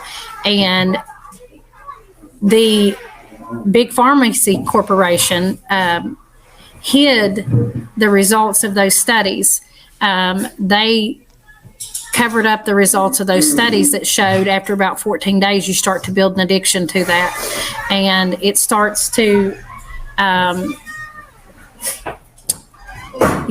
you gain a tolerance at that point, and at that point you're no longer using the drug for the effect. You're trying to maintain to feel normal, and without it you crash into the worst type of psychological and physical struggle that you can imagine. Yeah, it says, according to our trusty Wikipedia, in 2015, McDowell County had the highest rate of drug-induced deaths of any county in the United States, with 141 deaths per 100,000 people. Here's a couple more comments here. Children and our kids know to keep certain things on hand. You always keep This is where she's talking about, you know, we're so cut off from civilization. You don't want to get hurt here. If you get hurt here, you break something or you have, I don't know, you got an appendix burst or something, you're in real trouble. So they have to do things to, once again, though, it's like, we talked about this before. It's a choice to live there. But let's be compassionate. You know, there's people who've lived here all their lives. They don't want to leave. They don't feel like they should have to. And look, Norfolk Southern, right? Norfolk Southern, the tracks run right through that town. It's not like, the comment about the food desert, right? This is the food desert. They've designated this as a food desert, right? There's no food there to eat. Yeah. None being grown. But it used to be farmland. Right. Right. We have lost our ability to self-sustain. That's what we said at the top of the show. The result of the war on poverty, looks like it was more like a war on prosperity. The result of that is today is that the people that it intended to help today can't be self-sufficient. They are completely dependent today. And as I told you, last show we did were the young global leaders talking about their agendas as they go into areas. I said at the top of the show, we'll bring you back around for you now. When they go into these areas to train up the people, they should, if they cared about the people, train them, get the local economy stimulated. That's not what they do now. They train them up for the global economy, and they get the women out of the homes and train them up to be a part of the global economy as well. And so that's no real help at all. In fact, it creates more trouble, more problems. And there's a couple more minutes here. Water heater elements, a couple pieces of PVC pipe, or, just small. It's just something you keep because you just don't know if you can get it. There's not a hardware store here open after 6. You have to go all the way to Princeton or Beckley or Bluefield to get that. If you have an emergency, you're in trouble. But it's hard to imagine that you don't just get up and run out and get a good breakfast. There's not a Cracker Barrel, and there's not this, and there's McDonald's, and people, I see the lines and they eat there all the time, and I just want to throw up. I can't stand that food. And so it is difficult, just to even I disagree. Go out to a really nice dinner with your family or something like that. If we want to go say Red Lobster, it's a 2-hour drive. Again. What? Okay, she's dogging out McDonald's, but she's heading to Red Lobster. Another thing that really aggravated me is when she was saying that they've got to use Amazon for everything. I mean, they took away all their jobs, like everything, stripped them of everything. And like, here's Amazon coming in to give them things. Global economy. Global economy. Get everyone attached to the global economy. And look, we're all a part of that now. It's hard not to be. So, I mean, it's challenging. We order on Amazon a lot because, Prime is easier than trying to find what we need. It's got its own challenges and it's got its benefits too, but it does have a lot of challenges for getting supplies and things like that. I preach and I explained it to Tony when I was there, and I don't know if I had a chance to talk to you about. I tell people I'm trying to get people to wrap their heads around small town, cheap, affordable. So he's going to say that this is what Nick does. He tries to help people find places to live. Cost of living there is very low. There are some challenges, but you're an adventurous soul. There's a lot of people today who like to do bushcraft and camping and be self-sufficient. There you go. There's your opportunity. You want to do something good, and it used to be a place where people thrived. It used to there's mountains there. It's a hilly spot. It's difficult to farm where it's very hilly, but she said earlier in this interview that there used to be farmland all around there. There's flat enough land there to farm, you would think. But that they classified it as a food desert. Now that's a United Nations classification. That's not a federal thing. That's a United Nations classification that they lay on a place. So that, and it's a sad situation, but there's this idea of society, social contract theory. There's artificially constructed social contracts. We don't know how to live any longer. We've forgotten our way. As you said at the top of the show, the idea here is that at the founding of the nation, there was a resilience and independence and a fear of the Lord. And today, we see weakness, dependence, and confusion. Specifically with religion, the confusion is various concepts of what Christianity is or who God is, and there's a lot of churches in the area there. This is a lot like where we live, so I can speak to that a bit. A lot of the churches in these areas are professing churches that have some alternate form of the faith. But you can't have a social contract arise out of a seedbed of no society anywhere. In order to have a social plant that grows, you need to have social soil. Part of the fiction is that in such schemes, the parties to the contract do not come to it as sinners. The assumption, so to talk about what to finish up on what Nick was saying there, we want people to come here and we want these places to thrive again, Well, we have to be honest about who we are.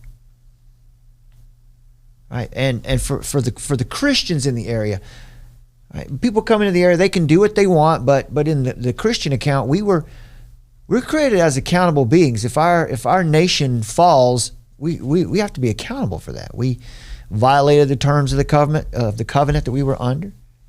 Right? There's a penalty for that. There's a judgment for that. We come to every social arrangement as sinners. This is a point where Madison and Machiavelli have it over Deneen, because having an ideal of virtuous rulers is not the same thing as having virtuous rulers. That's America. The ideal is that our rulers are or were virtuous. It's the idea, but were they? So checks and balances are a Christian concept. They're not John Locke's concept. So just to wrap it up for you tonight, there are always two ditches, right? When we think about stories like this and we try to look at what's going on and we make value judgments, there's always two ditches that we can fall into here. If you think there's only one ditch and that you've identified everyone in that ditch, you're most likely in the other ditch, unaware. So what we can't do, we can't allow ourselves to fall into the ditch of allowing politics to be an idol. That's the theme of the show here. My argument, anyway, is that when we drifted, the theological drift away from Scripture in the Second Great Awakening, everything has been kind of delayed here in America because we've been insulated. And it happened that way at first, too, and drift away from the sufficiency of Scripture. And then the effects of the Enlightenment were delayed. And now we can see 150 years after the fact, where these things have had sufficient time to implant themselves, people don't even know the difference anymore. All right, we can't fall into the ditch of allowing politics to be an idol, like Trumpism. It's one thing to vote for Donald Trump and think that he might be a guy who can be good for the nation. It's another thing to idolize the guy, to look at him as some kind of savior. Or like the Reawaken America tour, these charismatic New Age, QAnon types, etc. And we cannot allow ourselves to fall into the opposite ditch of apathy. You can no longer get away with staying out of it. Right? Don't let apathy overcome you. There's nothing faithful about waiting it out or refusing to involve yourself in the system, at least at the level of your citizenship. We're called to submit to Christ and vote our conscience. And in doing that, we affect the change that God has planned. It is always His will. He is sovereign. We are citizens of His kingdom first. And at the same time, we cannot engage in the system and then somehow get the impression that we cause some great thing to happen by equating a win for our candidate as some kind of victory for the kingdom. Likewise, we cannot allow ourselves to fall into discouragement and apathy when our candidates lose. We only win when hearts are changed through our preaching of the gospel, through our living out the gospel with one another. That means to be Christ-like, is to be sacrificial and to forgive, forbear, to bear one another's burdens, to bear one another's sins. For Christians, our hope is not in politics or any government, especially if it's our guy who wins and takes power. Train yourself for the purpose of godliness, 1 Timothy 4. Godliness is profitable for all things, since it holds promise for the present life and also for the life to come. It is a trustworthy saying and deserving full acceptance, for it is this for which we labor and strive, because we fixed our hope on the living God, who is the Savior of all men, especially of believers. Our hope is in the power of the gospel of Jesus Christ, and never forget this. Politics, government, does not and cannot fundamentally change men's hearts. Right? You see, these people are in a position now where they're in trouble, and they need help from the government. But what we see happening in our world today is not just government that's trying to better social circumstances. Now, we see governments that want to create new men, new people. Politics does not, government cannot fundamentally change men's hearts. No person can be made a new creature through a government program, through any kind of handout, through any kind of government program to come in and promise that the water's going to be clean. No person can be made a new creature through a powerful political speech, no matter how persuasive. But we do have a name for that. When political systems and leaders believe that they can fundamentally change people and make them better, the way the United Nations is doing right now, the World Health Organization, many of the people in this Biden administration. The name for that, when systems and leaders believe they can fundamentally change people to make them better, to make them more tolerant, to make them more inclusive. That's called totalitarianism.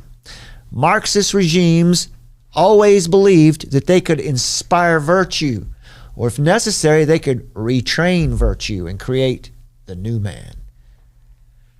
Christian minister, theologian, author, founder, and president of the Center for Cultural Leadership, Andrew Sandlin, writes, the aims of Christian democracies, founded on Christian truths, are more modest, chiefly protecting life, liberty, and property. Because our ultimate hope is not in politics. We should lower our political expectations and heighten our cultural expectations. That means our focus should be more on taking the gospel to the people, rather than trying to transform the government. In other words, Jesus, his last directly spoken words to humanity, his next spoken words to humanity will be upon the brightness of his coming.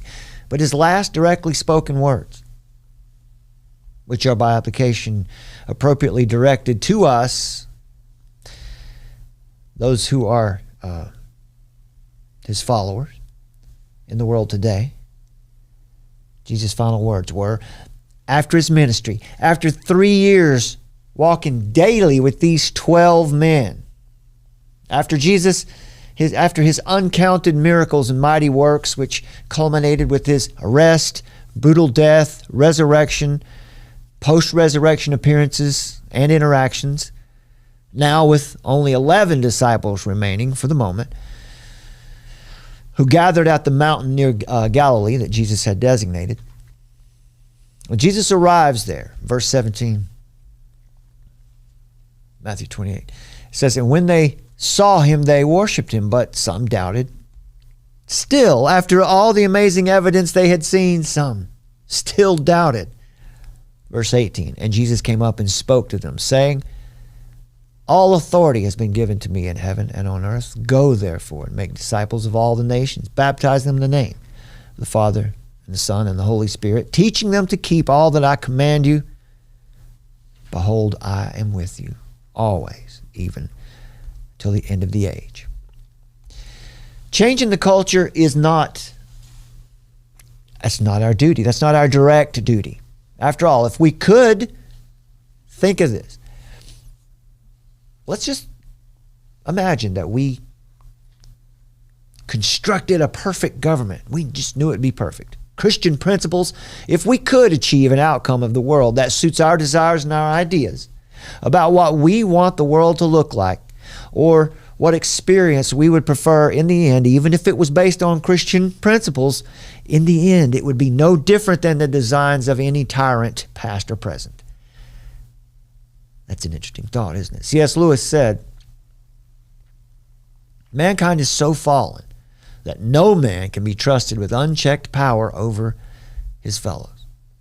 So the way we work for cultural change, by means of preaching the gospel and applying God's truth in all areas of life. 1 Peter chapter 3. Set Christ apart as Lord of all your life. Right? A Christianized political order, we're not called to set that up, but we take the gospel and make disciples of the nations. It does say the nations. It doesn't say of all of the two people. It says to make disciples of the nations, but we do that one heart at a time. A Christianized political order will come incrementally over time. And remember, it won't be a smooth rise. It will be bumpy along the way. We happen to be in a trough right now. To seek some form of government, even if we were to be as sincere as we possibly could be, our most sincere intentions to create a loving and just Christian government according to the values and principles of Scripture, we would still commit the fatal error of assuming that America has some special role in redemptive history. It would confuse, right? Our ideas somehow would end up confusing the office of political leader with the office of spiritual leader. We would operate under the frequent false presumption of divine blessings that come to those who aren't divinely submitted or submitted to divine judgment. Our design would necessarily dilute Christian distinctives to an odorless, tasteless solution of many faiths into one common national identity. That assumption is as old as America, and it isn't biblical Christianity at all. Consider the Roman Empire. Are we so sure we could do it better? One philosopher said the various modes of worship which prevailed in the Roman world were all considered by the people as equally true, considered by the philosopher as equally false, and considered by the magistrate as equally useful. So let's keep this in mind as we think about this. We look forward to bringing you more about these areas and looking at, there's just so much of this that we can use for a context. And that's about all we've got for you tonight. Summer, do you want to? Yeah, actually, do you want to just pop over to the YouTube community and look at that survey that we did?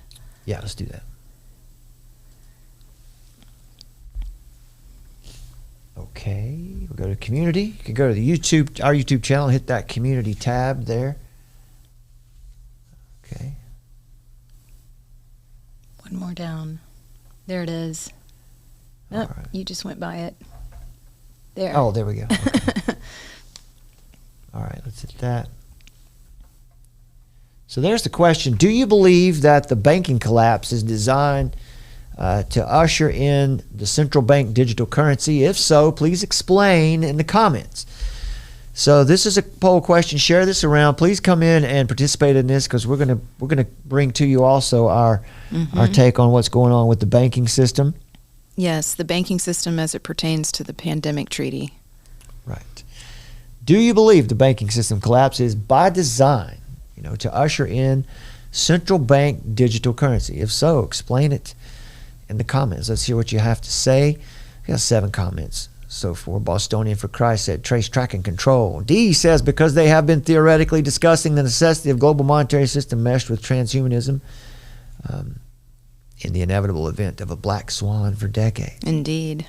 Steve Carter says, plain and simple, control all humans and prepare them for the mark. Jesus lives with all of us. Rather not say said, it's all about control over the people.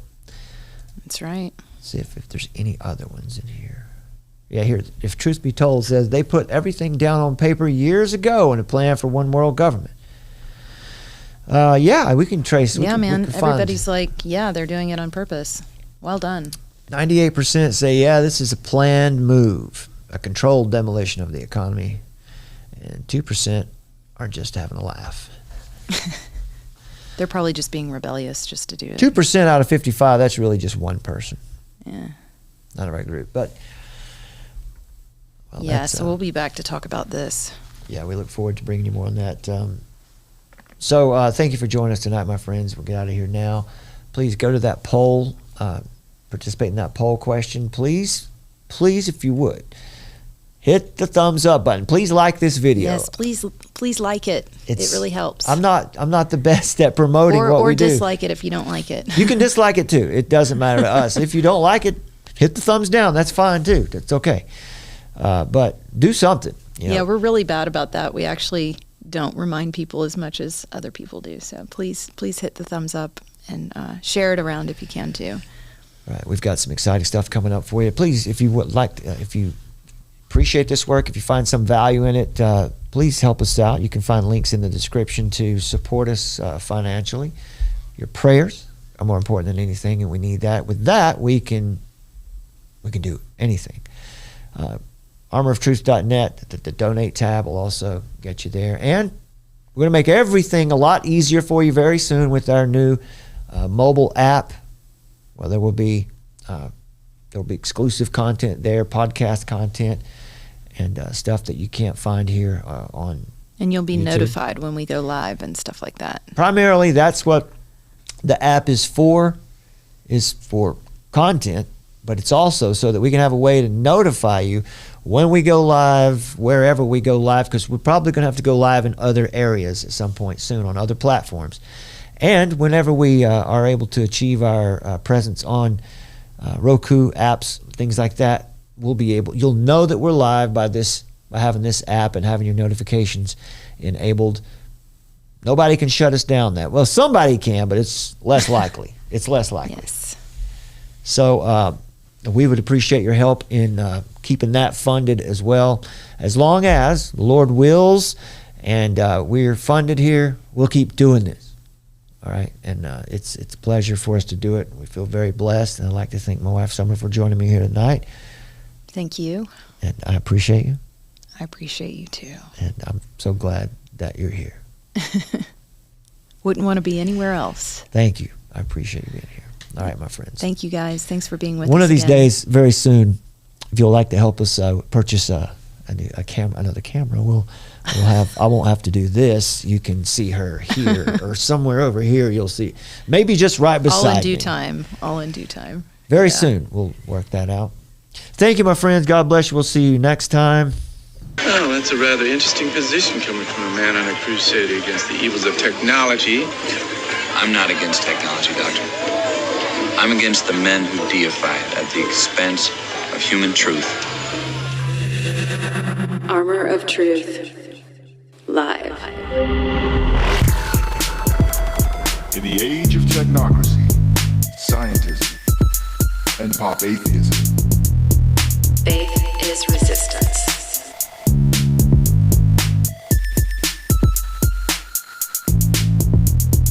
Nietzsche, of course, announced the death of God and called for the birth of the Übermensch, the Superman, who would take humanity to new heights and to create a new world order. Find us at the Armor of Truth YouTube channel. And log on. armoroftruth.net. The hammer comes down and beats you over the head for the rest of your life with a big national security stick. And so that people learn to duck their head and not speak up. Because bad idea now. This is the emergency broadcast system. This is not a test. Repeat, this is not a test. Citizens are advised to take the following steps. Find us, armoroftruth.net. in the age of technocracy, scientism, and pop atheism, faith is resistance.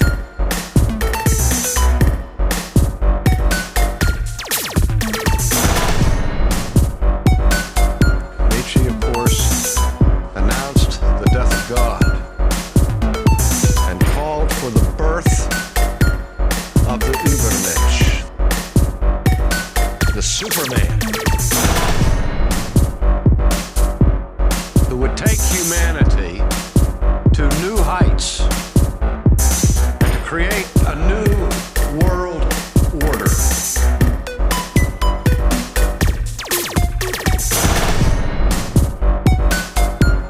Find us at the Armor of Truth YouTube channel. This is not a test. Repeat, this is not a test.